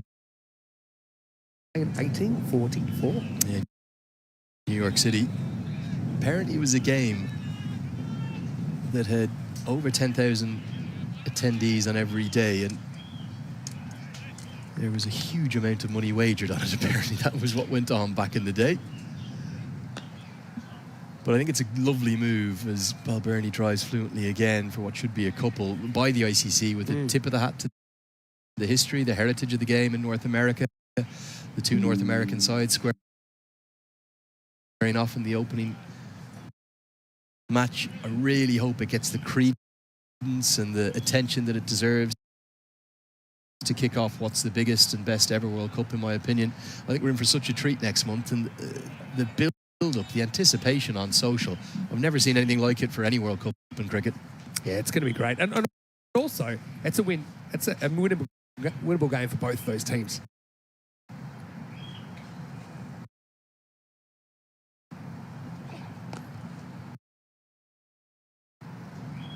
Well, Ireland at the moment are cruising. Scotland just cannot find a breakthrough, can they?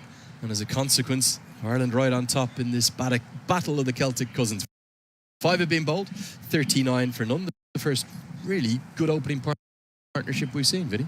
Yeah, they just seem to have got those few boundaries to ignite their power play. And I wouldn't say it's a staggering rate, but they're certainly kind of ahead of the rate they need to be at the moment. Vinny Sander here, Mr. Maximo for ECN. Got Andrew Leonard with me as well. Thanks so much for your contribution. We love it. It's one of the unique and special things about ECN. You can converse with us live on air. A lot of World Cup chat, as you'd imagine. But that would be staggering if those Canadian whispers are true that we're hearing across the ocean. It would be crazy, and Bertus de Jong with the scoop there on Crick Buzz. I'd heard a few rumours about it over the last week or 10 days. I was hoping they weren't true, because Pupidu does an amazing job wherever he goes, whether it was Nepal, USA. That's also what you've got coming up now on the network, Vinny. Busy times here. This is all during the World Cup as well.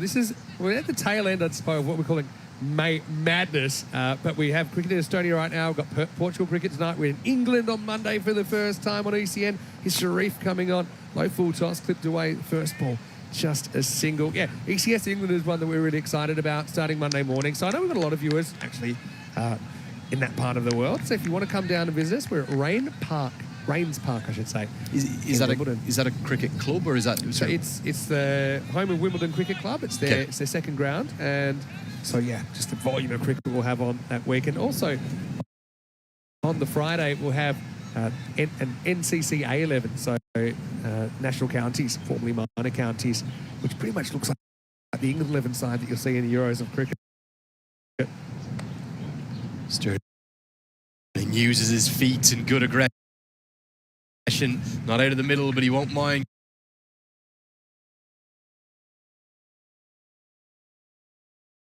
Because he'll get 4. The sun is out, and Ireland starting to make hay now, really driving home their advantage. Yeah, Curry could never really catch that one down or chase that one down, but again, kind of good improvisation there, because he kind of goes on the walk, but then he kind of plan B's it, and he's willing to kind of hit it behind point there, just into the length of delivery. Ireland cruising at the moment. Yeah, one other big factor, we haven't mentioned it yet. It can't be easy for Scotland to back up. They won last night in comprehensive fashion, but that was a night T20, if you will, starting at 5 o'clock. And then much less than 24 hours later, with an 11 a.m. start, with Ireland coming in fresh off 3 rest days because of the washout. Not that it was initially intended that way. They've just looked a little bit cleaner in the mind, haven't they? And all of a sudden, this game has really swung drastically in the last 10 overs. Last 5 of the first innings, and they're the first 5 of the second. And they were so good defending yesterday. I think that kind of plays into the mindset of Barrington to decide to bat first, but I don't think they've had the better of the conditions. Now a pull shot round the corner, and that's too good from Paul Sterling. The 50's up. It's all Ireland. They wanted 50 in the power play. They've done it without loss. They might get a few more too. It's his first maximum going to the Irish captain. Yeah, what a great shot from Sterling. And the more he bats here, the better he looks, doesn't he? Again, that was in kind of chest high. Picks it up and sails over the ropes for 6 runs. I think Tom de Groot, the groundsman, would be happy as well. He was saying that he felt this was the better of the 2 pitches that he had, despite the coloration of it. It goes to show how mystical it Ireland is, because if you just look at the 2 of them purely on visuals, you would have thought the pitch for the first couple of days was the better one. But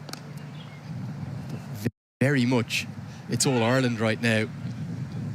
Good work from Jones and Sol combining to keep that to just a single. Scotland need wickets.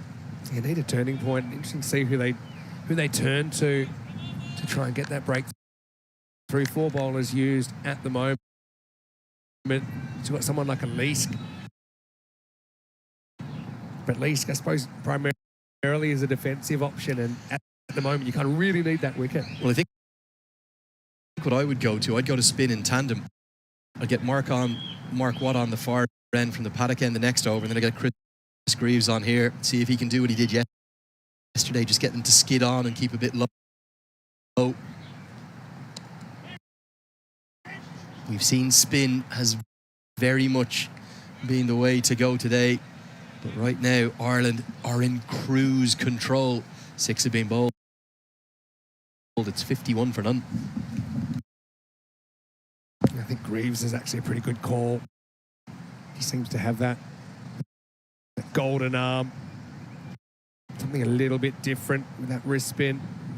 Openers both 20 plus at the moment, 50 opening partnership.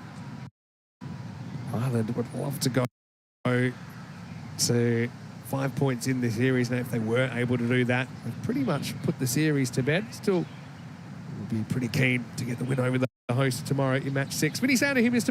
Maximo for ECN. As we reach the middle overs of this second innings, welcoming back into the commentary box, Corey Ruckus. Yeah, good to be here, Vinny, and what an impressive opening stand this has been so far from the 2 Irishmen, Balbirnie and Sterling. Have batted beautifully. Watt is going to bowl over 7. Just bowled the first one, and that was it. Even Sterling, a lot of the viewers were tipping him to have a good day. So far, so good. But I think this is the middle phase of the game where they'll be happy enough just to take one a ball and wait for that loose one. Yeah, because of that power play now, Vinny, they've put themselves in a very good position where they can nudge it around a little bit and not take too many undue risks. So they've definitely got themselves ahead in this game. Watt yesterday took 4 wickets. Can he get a couple more here? Yeah. Field's back, so easy single there for Balbirnie, who just opens the blade on this. I want to say hello to John Tucker, who's watching from England. He said, "Hey, Vinny, hope you're well, and look forward to seeing you on Monday." Of course, John is watching from England. Also, Jim B liking the USA-Canada matchup as a good nod to the history of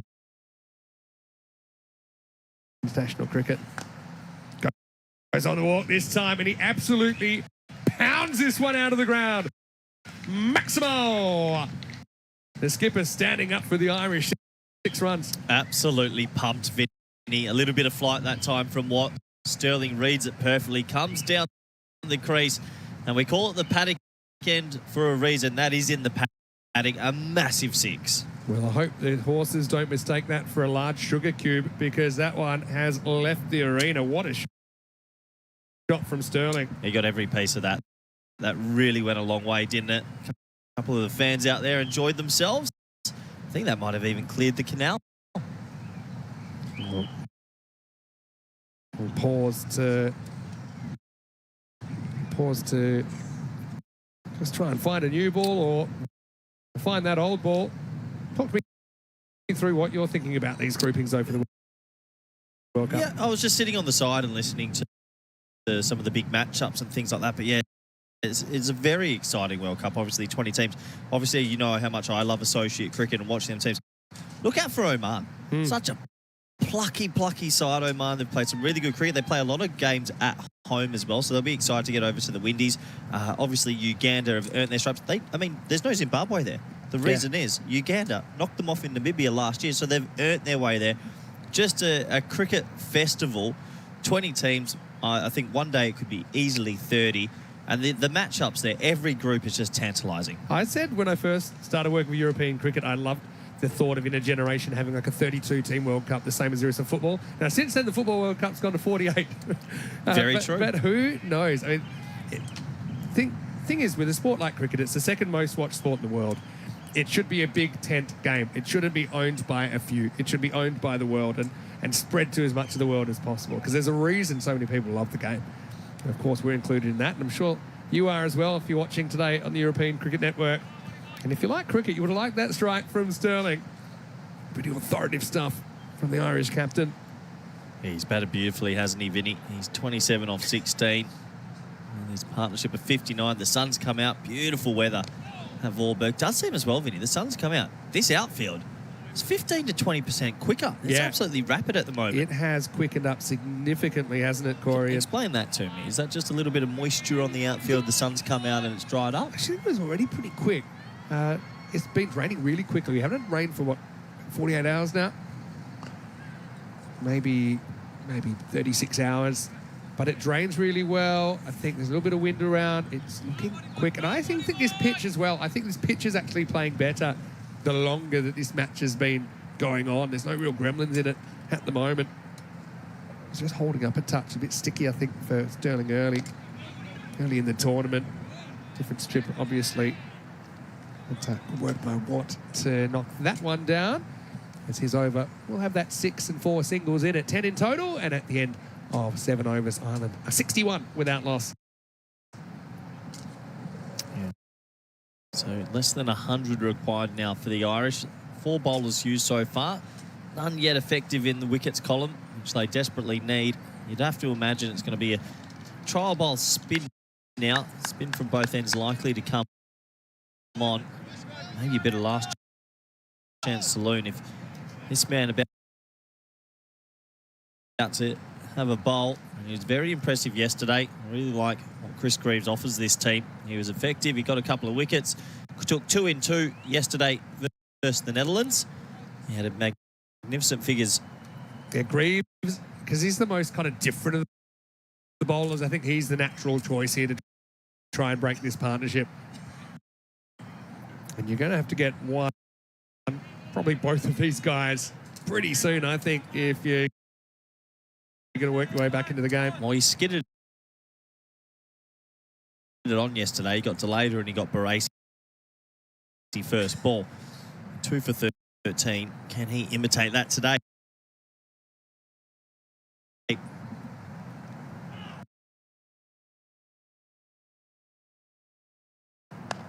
This one is a half tracker. That's the impression, though, that he likes to give sometimes. It looks easily pullable. Now, that one was, but fraction fuller. We've seen batters playing over the top of those ones. And every now and then, when it is a little bit shorter of a length, you can still get it to skid through and hit the stump. Saw it in the first innings also. Greaves just building into his work. Boy, Scotland need a wicket here. This Irish partnership's been very impressive. They're all around the park. Sterling, so dangerous, in full flight right now.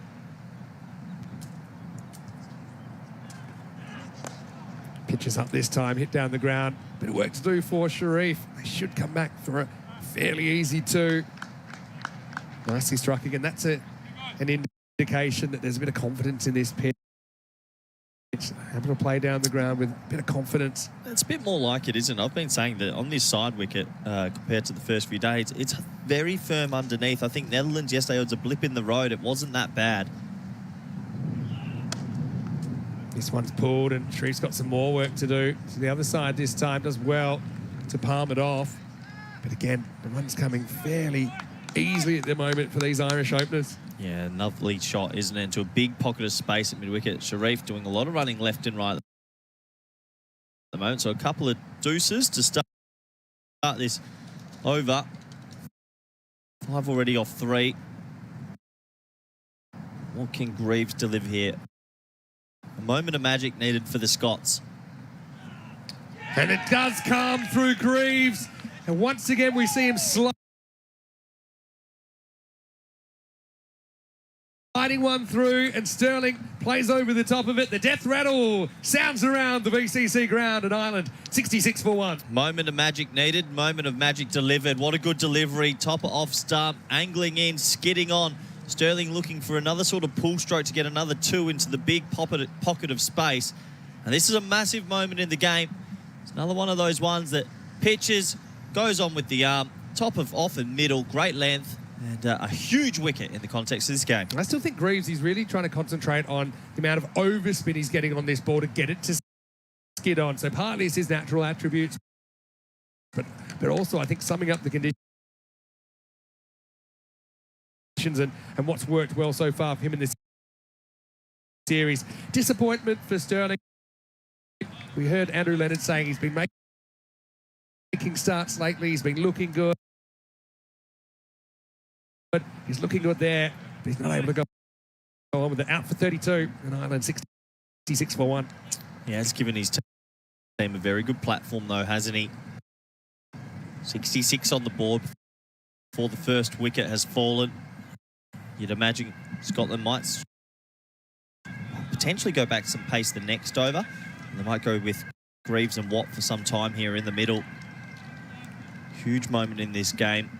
Obviously, Lorcan Tucker has come out number 3, been a very good touch lately. Yeah. They'll need to remove him very early. And he's one that kind of found the pace of this pitch quicker than anyone else, I think, when Ireland were injected into the series on Sunday. Hello to Monica, who's tuning in from Colombia. So a bit closer to the Americas, part of the Americas, I guess. Yeah, we are going worldwide, Vinny. Good to have so many different viewers from around the world. Encantado de verte. Monica, welcome to the broadcast. Anyway, Tucker faces up.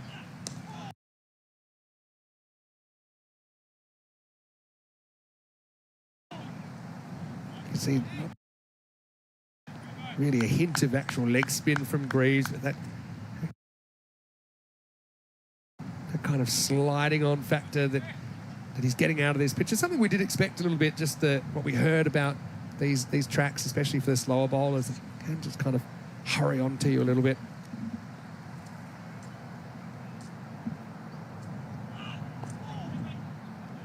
Angled away this time by Balbirnie. More responsibility on him now to go on from his 30-something into something more. Into the 8th over here. Greaves breaks through 1 for 7 off the 8th. 68 for 1.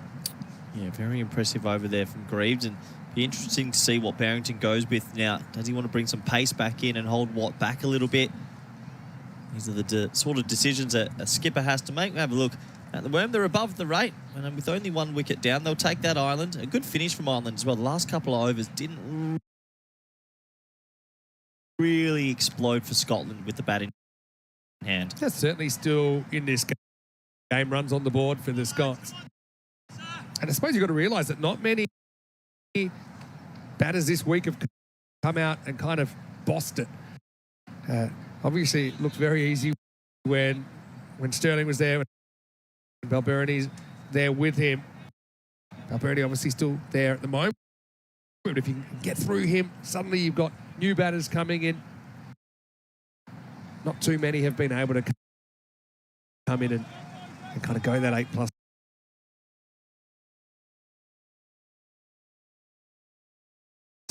and over straight away. It seems to me it's sort of these pitches like pitches you're never fully in on. A lot of players starts and outs, and some players taking a bit of time to get themselves into full flight. Sharif gets a second over. He's been inserted into the lineup today. Good all-rounder. Yeah, he's quick. He can get it through. He hits the deck really hard.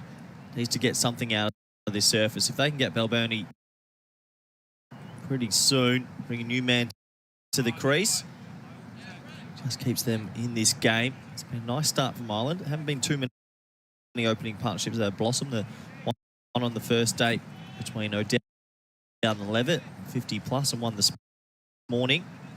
Yeah, Sharif's very experience, born in Yorkshire. And a first-class cricket experience in the English system as well.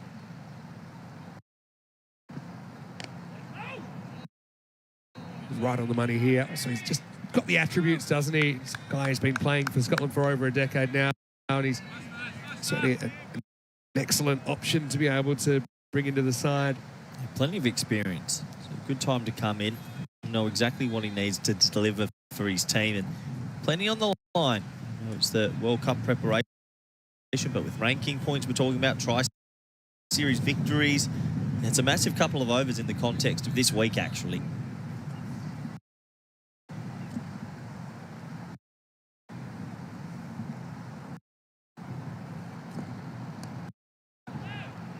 Fairly straight this time and scratched around the corner.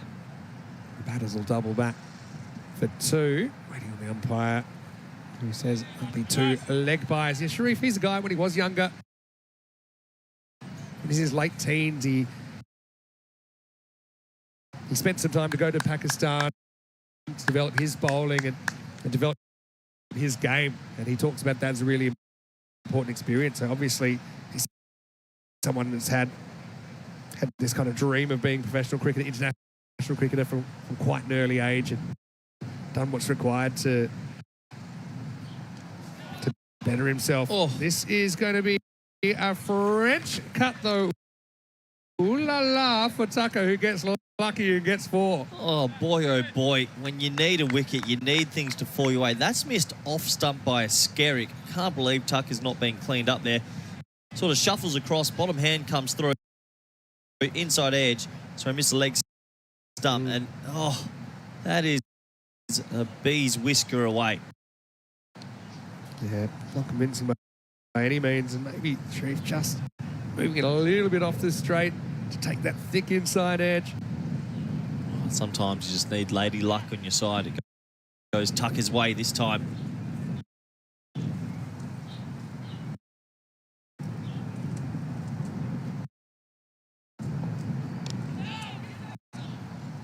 Push and run this time from Tucker to get that single.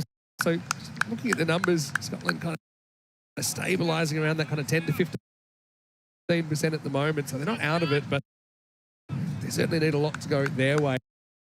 Yeah, that power play, such an important power play to put Ireland ahead in this, so they can have overs where but look, they could probably afford a pour over if it only went for 4 somewhere, but they're smart and clever enough now to knock it around 6 or 7. The odd boundary comes into it. 9 wickets in hand, Ireland in the ascendancy.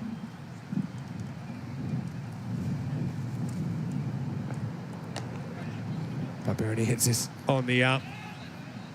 Will only get a single, but he will retain the strike. Moves to 34. Sharif's over. Ends up going for 9 in total, and after 9, it's walking stick, 77 for 1. Yeah, 77 for 1. You'd have to imagine Greaves would continue with a lengthy spell here, Vinny. Nice that the sun has come out also. It's starting to get quite warm around the ground. A long batting order to come. Yeah, that's right. So they have a degree of confidence that they can continue to kind of tick that minimum 8 and over or so. I guess one thing for Scotland, what they could say, a lot of those men on your screen there haven't had too much time at the crease so far. The other day it was right down to the lower order to get the run. So they've been here for quite some time. They've had a washout. A few on the other day, they were 6 for 80 versus Netherlands. So get a few new faces out there that haven't batted too much this week, and you never know. No. Especially against an awkward customer like Greaves, who has troubled new batters. This is flicked away. First up from Balbirnie.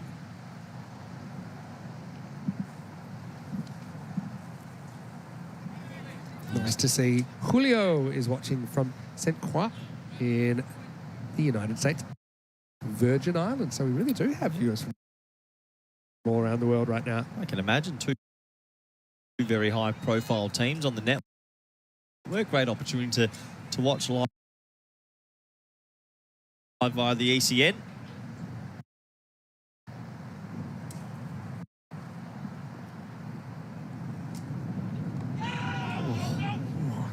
jams down that, almost hit the bat and the pad at the same time, I think. Interesting option there from Tucker. I don't know if he got himself in a bit of a tangle and was thinking he's going to sweep or do something audacious. He's moved out to leg stump, got right across, almost like a video game, and he pressed the wrong button. Almost. I think he was trying to outsmart the bowler, but he almost outsmarted himself there, to be honest. Very lucky he got bat down on that. This is turn around the corner, goes straight through the fine leg, and that's going to go for 4. So the fielding standard has been pretty high today, but what? We saw him hit terra firma pretty hard yesterday. This time, the ball finds its way under him into the boundary. Yeah, that'll be frustrating for the Scottish team. He got there, Ollie. He has a little bit of spin on it late, but he should get down. So that only would have been a single. In the end, it cost them 4.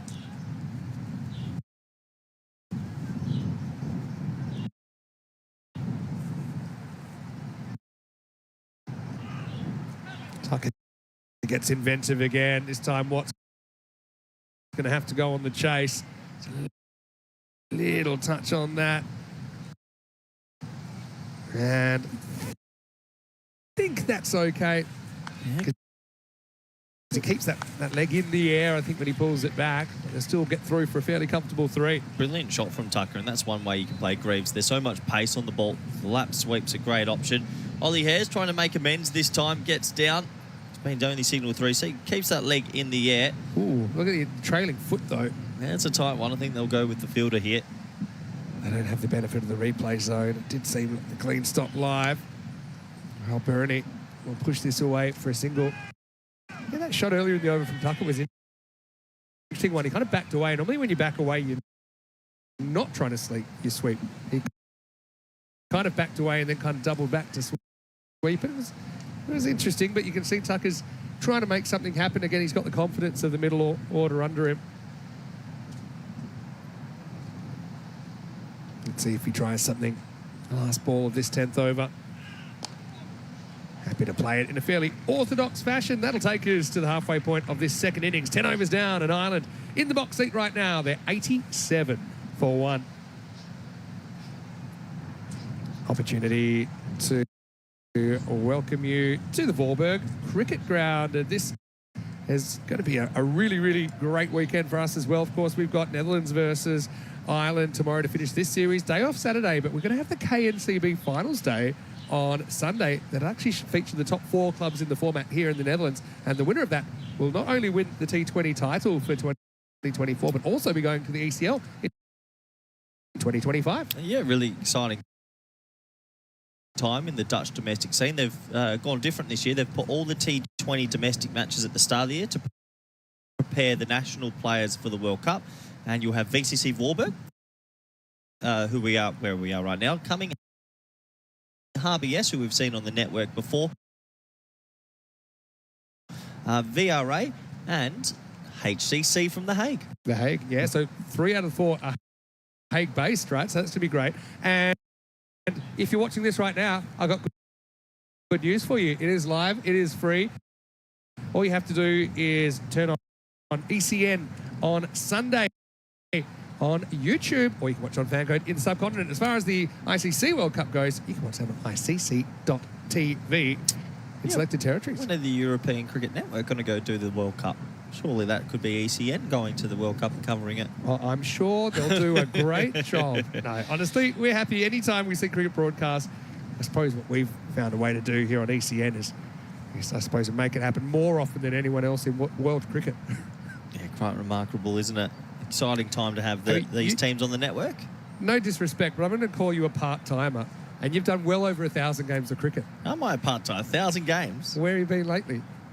What are you talking about, Vinny? At the start of the year, I went hard early. I needed a bit of a break. Just pushing you back. No, actually, I still think I'm a full-time, but you're over a full-timer. Okay. I'm not too sure what you were in your own sort of genre. I'm a double-timer. Yeah, there you go. Actually, you're doing morning and night shift. Tomorrow, I'm a triple-timer because we've also got Romania on, and on the weekend, I'm a quadruple timer. Credit to you, Mr. Sandhu. You do a fantastic job, as do many others for the ECN, as it looks like Watt has been given the ball back. Only one over spell there from Sharif.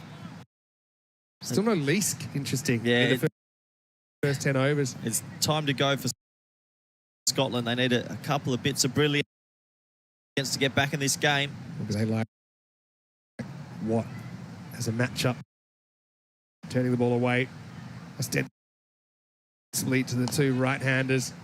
Tucker just chips him down the ground for a single. To the total. So yeah, let's try and get everyone here. Doesn't matter where you're watching from. You don't have to be a Dutch viewer. You can be an Irish viewer, a Scottish viewer. You can be anywhere. But if you tune in on Sunday, you're going to get 3 matches, 2 semi-finals and a final.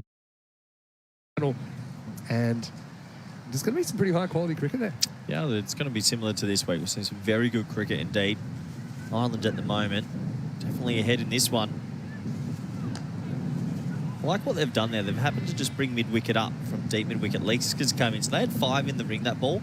And despite being behind, they're still trying to be aggressive, the Scots. I like that. You heard Andrew Leonard saying, for a leg spinner for sure, and I would say it's probably true to a bowler like Watt as well. That mid-wicket is a real key position. Tucker walks at this, but he gets the height. Don't think he gets the distance. Oh, does he? It's a fantastic piece of fielding by Sol out there, who robs the batter of a Maximo's. A few hands on heads out there, but I think he saved the 6. Let's have a look on the replay, thanks to Spring Media. Yeah, he's definitely saved it. Bit of razzle-dazzle. What an effort that is. That's 10 out of 10. Great work from the big man. He saves 5 for his country and keeps him in it. For a brief moment, maybe thought about passing it to his mate, but really well done. Next delivery, big appeal. Big appeal. That is mighty close. What not too pleased, neither is Cross. We'll have a closer look. Wide on the crease. Goes for that switch. Maybe wide on the crease, taking it down the leg side. I mean, we're always looking at that angle, aren't we, to Watt? He doesn't straighten too many significantly, and of course, we can't really tell. How was that fielding, Vinny? It was incredible stop. I think they were kind of kicking themselves a little bit that he couldn't hand it off.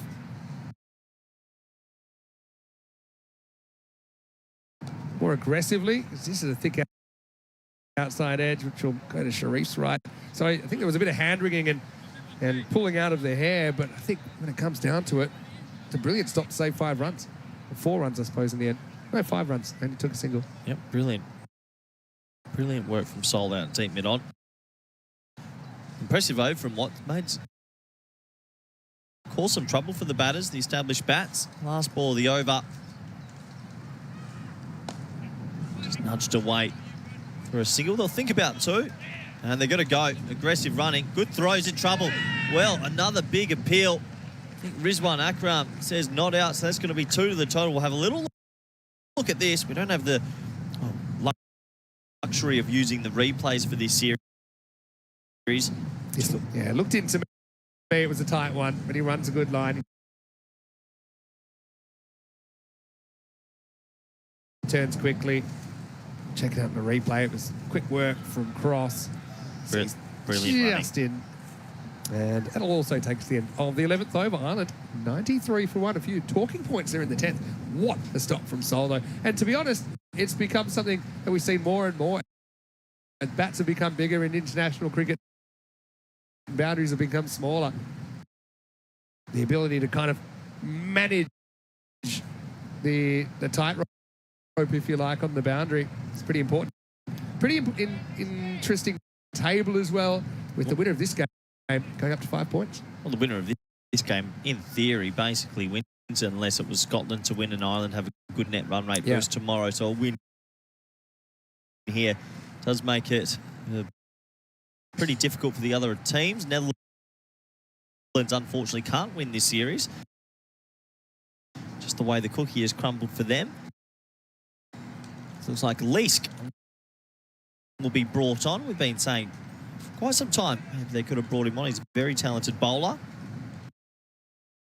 We difficult against two right-handers. What can he do?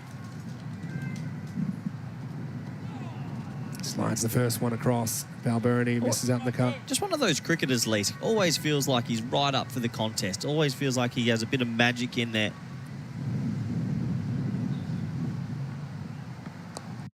Steps across and swats this behind square. Again, fantastic bit of outfielding. This time it's Jones who knocks it back into play. Well, I'll tell you what, the Scottish fielding in the outer ring's been exceptional. Sold the previous over. Sharif a few overs before this. Now jumping in the air just inside the... Ooh, well. Might have jumped from outside the rope. He did jump from outside the rope. Don't think that's been picked up anyway. It's 2 to the total. Now the reverse Malachi's going to go for a couple more. So good batting from Balbirnie. He does it. He says this time, you know what? That's a 4. Yeah. Well, yeah, I don't think there's anything sinister in that. I think the fielder's watching the ball, probably had no idea he stepped outside the line. But again, if it gets down to one run or so, we had that Maxo outage the other night. But I suppose this is cricket at this level. Every inch counts, Vinny. And if we do have any billionaires watching that want to, I suppose, give us the money for more cameras, no, a few of them might be tuning in to the broadcast. And Elon Musk is often in the chat. We can get to the ICC minimum standards for the reviews. This is going to be 4 again. So Balbirnie moves to 48. That one just kept on rocking, didn't it? This field is so fast. The 100 comes up as well for Team Ireland. Yeah, brilliant shot, isn't it? The outfield's quickened up under the sun and the heat. Just timed it beautifully. And looking like a man in complete control out there in the middle. Ireland streaming ahead, just timed it. As the man at the sweeper cover region was very straight. 4 more to the total. At least come over the wicket. Balbirnie staring down a national 50. A bit shorter this time, and Balbirnie happy to just take it for a couple into the leg side. That'll be his 50, brings up off 38 balls. He's put on in a very good position. Class player, class innings here. Yeah, class player, class act. He's looked in complete control since the moment he's walked out to the middle of VCC Vorberg. 50 off 38, in complete control. In Ireland, well, they'd have to fall over their feet to lose it from here. Only 53 required, or 49 now. 6 falls in that innings. Lease comes back with the dot ball. To the end, the over. Not a bad over from Lease, but up against Balbirnie, who's in top touch. Can't do too much. 105 for 1 after 12. 53 off 48, so they're pretty close to getting it down to a runner ball right now with 9 wickets in hand. Scotland. Bit of a yo-yo series from them so far. Obviously started down against the Netherlands and had a big win yesterday. Back to earth so far today, barring a big turning point. I think this does show, Vinny, what we're witnessing out in the middle and some of Scotland's batting. The wicket is true.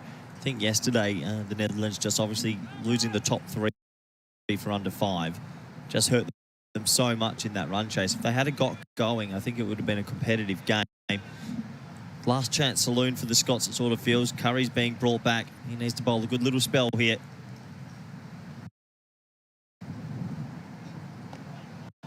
Slides this one past the outside edge of Tucker. Great hand by Cross up to the stumps.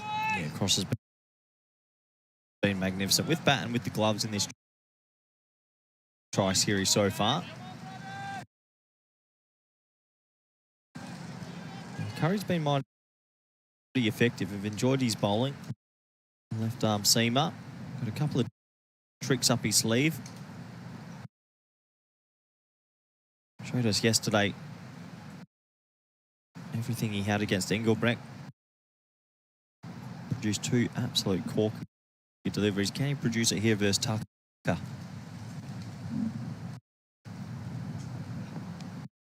All right, goes the reverse. So, very ambitious shot selection from Tucker. There's one thing about Ireland here. Yes, they need 52 or 46, Vinny, but they're not going to let this get to the 19th over. They're not going to try and get this to the 20th over. They'll look to win this quickly. And so many wickets in the shed, you can totally understand that. Tucker being pretty inventive. That's his role. He's looked good so far.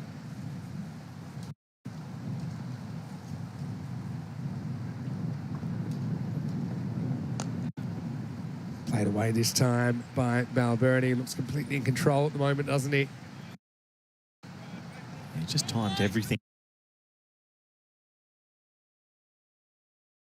Really timed everything. Scotland have thrown a lot of different combinations, different fielding zones, different bowlers at him. He's been able to ride everything since bowlers used for the Scots so far. Watt's only got 1 left. I think I'll be going back to Sol maybe. See if he can use that genuine pace to cause a few wobbles.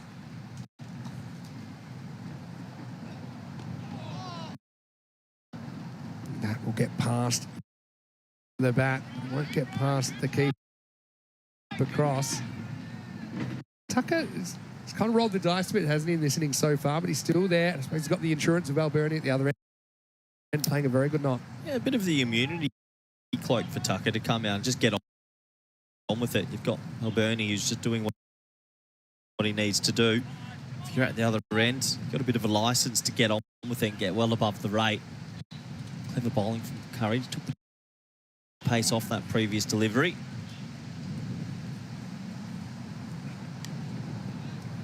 Little edge, and that's going to run away. So he's won the luck battle, hasn't he, at the moment, Tucker? He'll get 4. Takes Ireland 4 closer. Well, that's exactly it, isn't it? He has that sort of license to be brave, and sometimes Lady Luck needs to be on your side, and it is this time.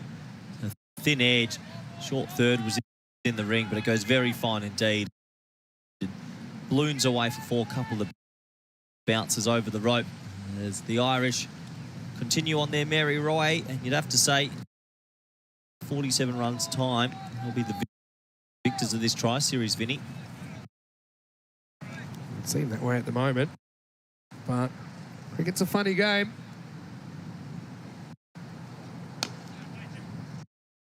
Not really under no pressure to take unnecessary risks at the moment. It might be why they turned down the 2 there, and they're happy with the single. 13 overs into this chase at Ireland. 112 for 1. Probably the first time in this tournament we've seen the bat just completely dominate the ball. It's a 66-run partnership in the first stanza with Sterling and Balbirnie. Scotland's bowling. They've tried everything, but that wickets column just looking a little bit barren. Only Greaves with the 1. They've rung the changes. They've tried their best. It just hasn't worked out for them so far. Looks like they're going to go back to the spinner Greaves. He is the man that has picked up the wicket so far, bowling Sterling a couple of overs ago. This partnership already up to 46, Vinny. Tucker on strike. Pretty traditional T20 field, only cover and point very tight. Trying to save a 1.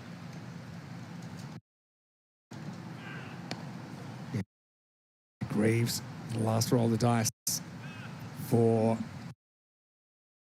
Scotland. He was able to break that opening partnership. Since then, haven't been too many more things to get excited about, although we have seen some pretty entertaining fielding on the boundary from the Scottish side.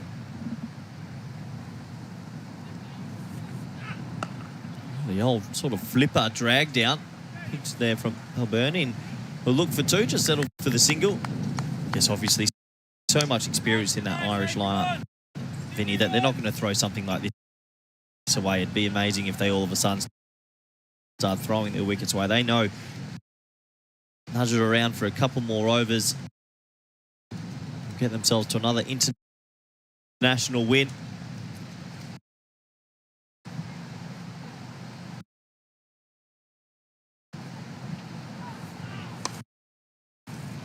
Takes this on, clips it away towards mid-wicket. Slight fumble from Leask will allow a second fairly easily. You can see there's a sense of frustration from Michael. Good aggressive running also. They ran the first one extremely hard, and then the little fumble from Leask turns it into a 2.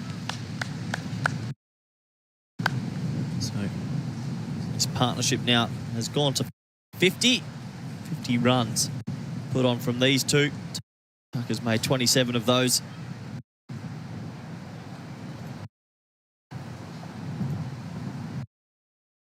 Looks like they are going to try a couple of different things. Mid-off comes into the ring now. 5 fielders in the circle. Steps across and sweeps this one, and that's a bit too spicy for the fielder down there. It'll be 4 more as Tucker moves into the 30s. Yeah, Tucker's looked good since he's come. He's chanced his arm a little bit, but doing exactly the job required to bat at number 3 in international T20 cricket. This one down the leg side. All he had to do was catch up with it, avoid the man at deep backward square. He does exactly that. Goes for 1 bounce 4. Just noticed Charlie Tier on the ground, and information I've got is that George Munsey hasn't been able to stay on the field, and that's to do with, I think, that blow he took in the gloves in the first innings. Yeah, obviously that'll be a little bit of a worry. Any batter that takes one to the gloves, you always risk that damaged or broken fingers, and especially with the World Cup less than 2 weeks away, it would be a scary moment for the Scottish cricket fraternity. Fraction short. This is hit powerfully into that hole at mid-wicket. Once again, Leask is called into action. 2 more to the total. As these two continue to blossom. Good aggressive running, hitting a lot of space on this very big boundary out of here, VCC Vorberg. Finally a day for the batsmen. Yeah, it just feels like Ireland, they've come to terms with what this pitch is doing. This is hit through the cover region, and they might look at another 2 here. Just like difference of opinion about whether it's there or not. They stick with the 1 as at the end of 14 overs. It's 1, 2, 3 for 1. Got to go to the viewer comments, and there's a few things that our ECN viewers are piping in. Mr. J. Grant from Scotland says the T20 World Cup comms team should implement Peacock Friday. Well, what day is it today, Vinny? Today's Thursday. Oh, no. You better be prepared. Oh, no. Because tomorrow is Peacock Friday. I know that Lenny, he's prepared. Also, a lot of people getting excited about the ECS England, wanting to know if there's facilities for the fans. Apparently, there's full catering at the Rains Park ground in Wimbledon. Of course, that ECS England starts on Monday, and it's at reasonable prices. But it is England. Well, I've been to Wimbledon before, to the tennis, and wasn't reasonable prices there, so I hope it's okay. It was a very expensive weekend, that was. Anyway, it looks like what to continue. What if they have to camp out for tickets for the ECS England the way you do at Wimbledon? Anyway, here's over 15. What's going to bowl out? Moment down below a runner ball. Yeah, what? It should be strawberries and cream. What did you have when you went to Wimbledon? Yeah, with the traditional strawberries and strawberries and cream and Pims in it. To be fair, one of the better atmospheres I've ever been to. Brilliant. Actually, a little side story segue into after this delivery. I've got my thoughts on your Wimbledon, but I'll come back to that in a moment. Another one to the offside. Yeah, very fortunate just to close that off. I was at the women's, I think, round 3. Petra Kvitova wins the match. You know how they always have a tennis ball sort of in the pocket? Yeah. Wins it, poof, into thing. I'm sitting there with my pims, ball right in the right hand, and I took the ball home. That's my claim to fame. Very nice.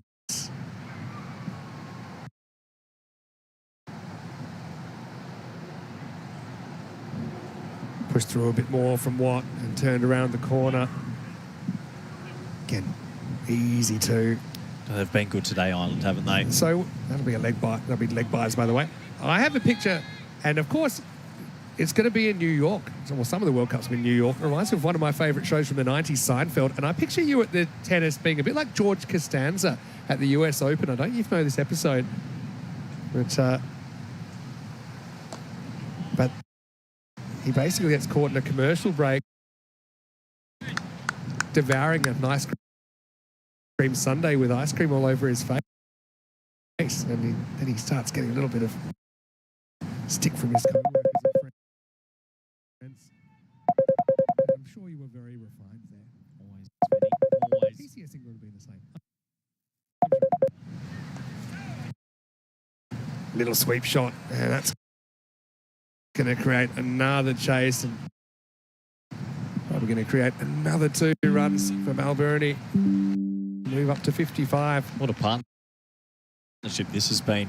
Tucker's just come out, joined Balbirnie, and they're coasting home here. Well, 2 good partnerships, really. Yeah. It's been a feature which has been conspicuous by its absence so far in this tri-series.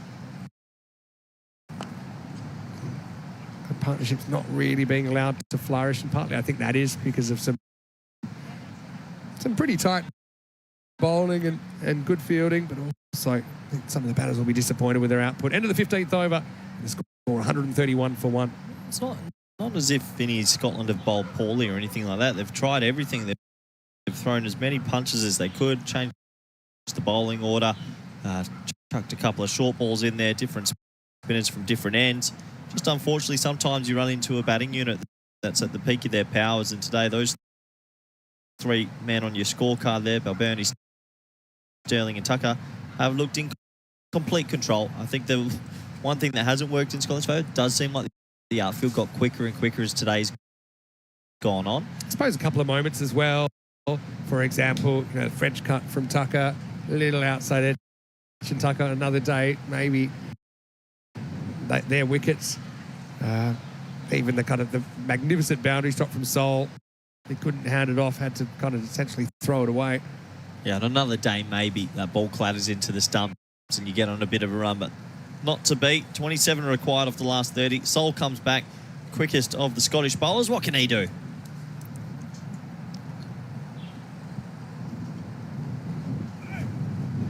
The first one's a pretty good one.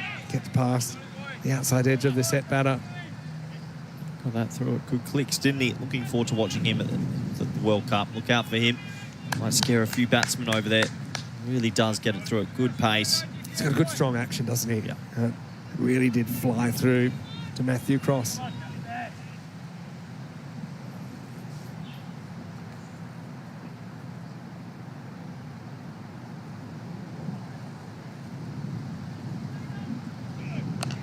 On the pool now, this is in the air, and I think it's going to be a chance. It's well taken out there by Chris Greaves. And so Sol comes back and forces a false shot out of Balbirnie. He has to walk for 56, and Ireland lose a second. 131 for 2. Well, Sol's brought back to hit the pitch, bowl as quickly as he can. He does exactly that. Balbirnie threw the shot a little bit early, skies it out there, and has to go. So maybe, just maybe, opens up a very small window. Well done to Sol.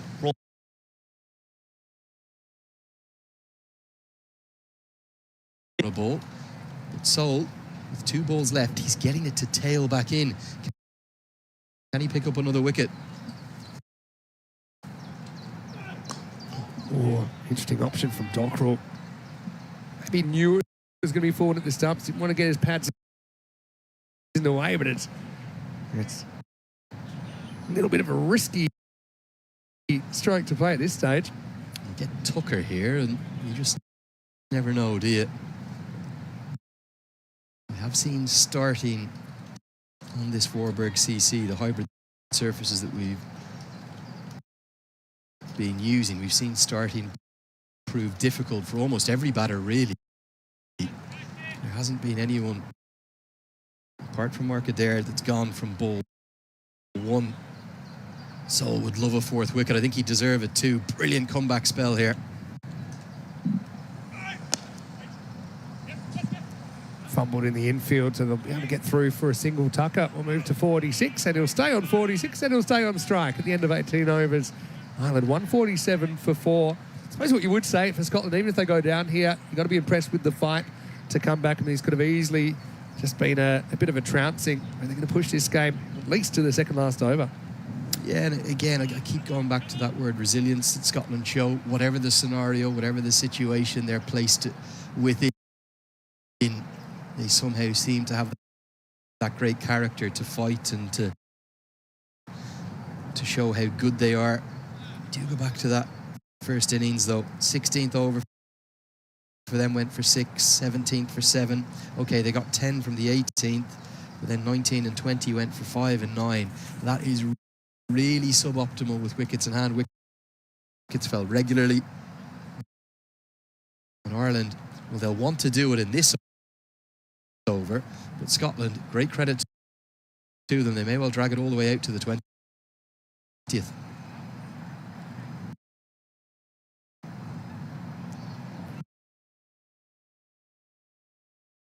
Curry to bowl the 19th over.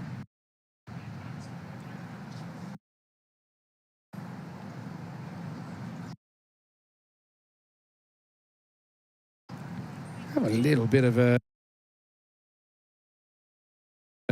expression here on ECN that it all happens in the 9th. Well,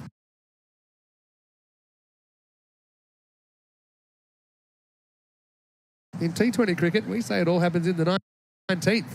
Let's see if Curry can swing this game around. Again, if you could just have that dream over here, get maybe 2 or 3 off it, and you do set up a potential grandstand finish. Tucker on 46, faces up to the left armour. I suppose that's the play at this stage. May think of 2. In fact, they'll get 2 here. That was burglary, really, from Tucker as he moves to 48. Well, I'll tell you, this is brilliant batting. It's great recognition of the way in which the field was set. You can understand why. It's the 19th over, but everyone on the leg side is back right on the rope. And Tucker knows he doesn't need boundaries. It was 11 to win off 12, so 1s and 2s are good enough. Getting a 2 off the first ball of the 19th, very, very helpful indeed. Curry, he's so quick, he's so agile, he's such a brilliant fielder, but he couldn't get to it quickly enough. Sharif right back on the rope, and as a consequence, critical 2 runs, 9 more needed. 27 balls without a boundary now, but they're just creeping up Ireland.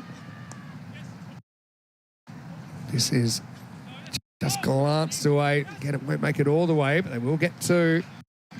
And again, how important is that power play now as Tucker brings up his 50, brings it up off 35 balls. I'm sure he's keen to get amongst the runs as that World Cup isn't too far away. He's had an important hand in keeping the game firmly in Ireland's grasp.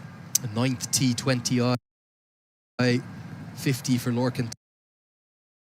Tucker, it's a 3rd in 4 innings, and it's interspersed by a knock of 40 against the Netherlands. He has caught fire from nowhere. Imagine he was averaging just over 5 against the full members in T20I the last 2 years. All of a sudden, well, 2024 in the summer and the World Cup that's going to follow is looking like Lorcan Tucker's time. A great knock, 50 off 35 balls. Very well played by the Ireland vice-captain. Now they do bring up the mid-wicket to try and save that single. Doc's the only way out of it here for Scotland. Would love the wicket of Tucker, who's an even 50. They do get a dot here. Full one, well handled by Cross behind the stumps. Yeah, great glove work. You often won't notice your keepers too much. You'll just expect that they should take that, but this is not easy. Look at how full it is, Vinny. So the key with him, he stays down so long, and he's a bit bouncy. So some keepers, they get a bit too static and they find it hard to keep that position. He likes to stay kind of dynamic, and that's why he can deal with that. So he's down when it matters, which is around when the ball's pitching. And that was technically a very, very good piece of work. Need a wicket here, Scotland, don't they? Get rid of Tucker. Find a way to make it 6 off the last over with 2 new men at the crease. Wicket, 1 dot. That's what they need here. It's the only way back in. And then you just never know. I wonder would Ireland be tempted to send out Mark Adair ahead of Gareth Delaney at 7 if they do lose a wicket here. Just has that little bit of extra experience compared to Delaney.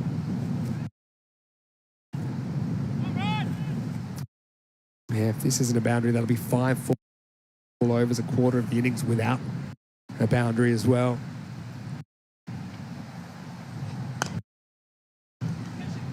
Clipped away, and this will test the fielder out there. It will get to the boundary, so it does break the run and puts Ireland within a boundary of victory. And fittingly, it's Tucker that clipped that one away to put them on the edge of success here in match number 5. Yeah, on the brink of a big win. And I'm really surprised to see it be the on-pace delivery from Curry. I thought having got away with the Yorker and got the dot, it had to be the off-cutter. Look at all the fielders who are catching in the offside in the circle. There's 4 of them. You want to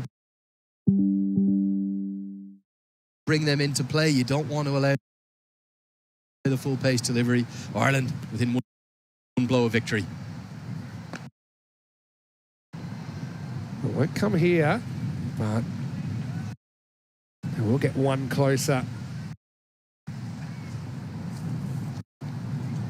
It's been a really interesting game, hasn't it?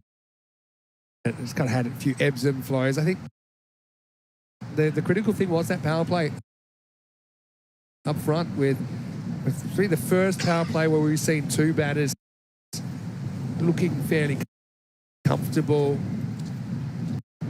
in those first 6 overs and able to strike. Obviously, you saw that aggression from Sterling straight out the gate, didn't you, as well?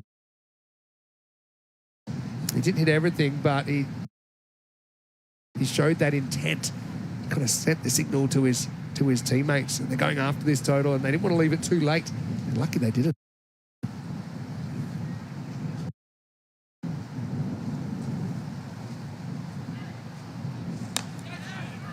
Dockrell will push down the ground and tie the scores at 1-5-7. So we will go to the last.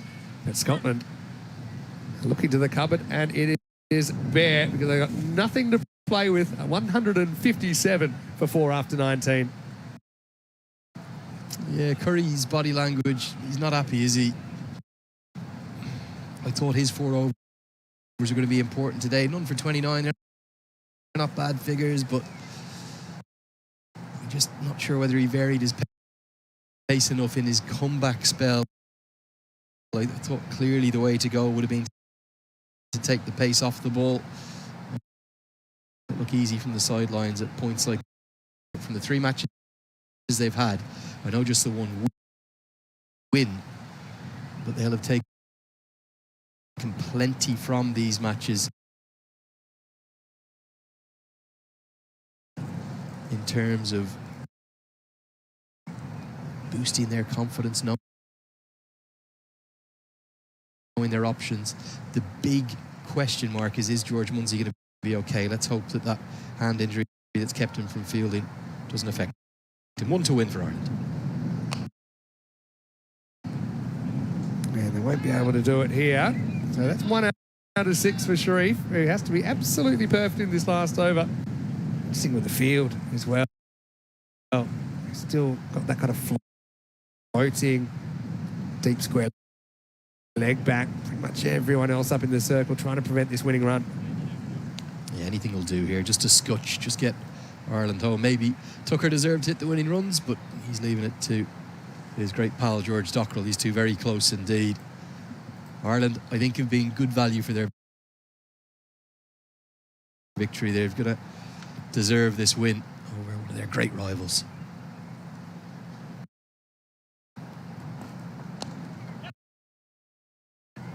And they're going to take off, and well, direct hit, and that's gone. So the scores are tied, and the game will stay alive, searching for the winning run, but instead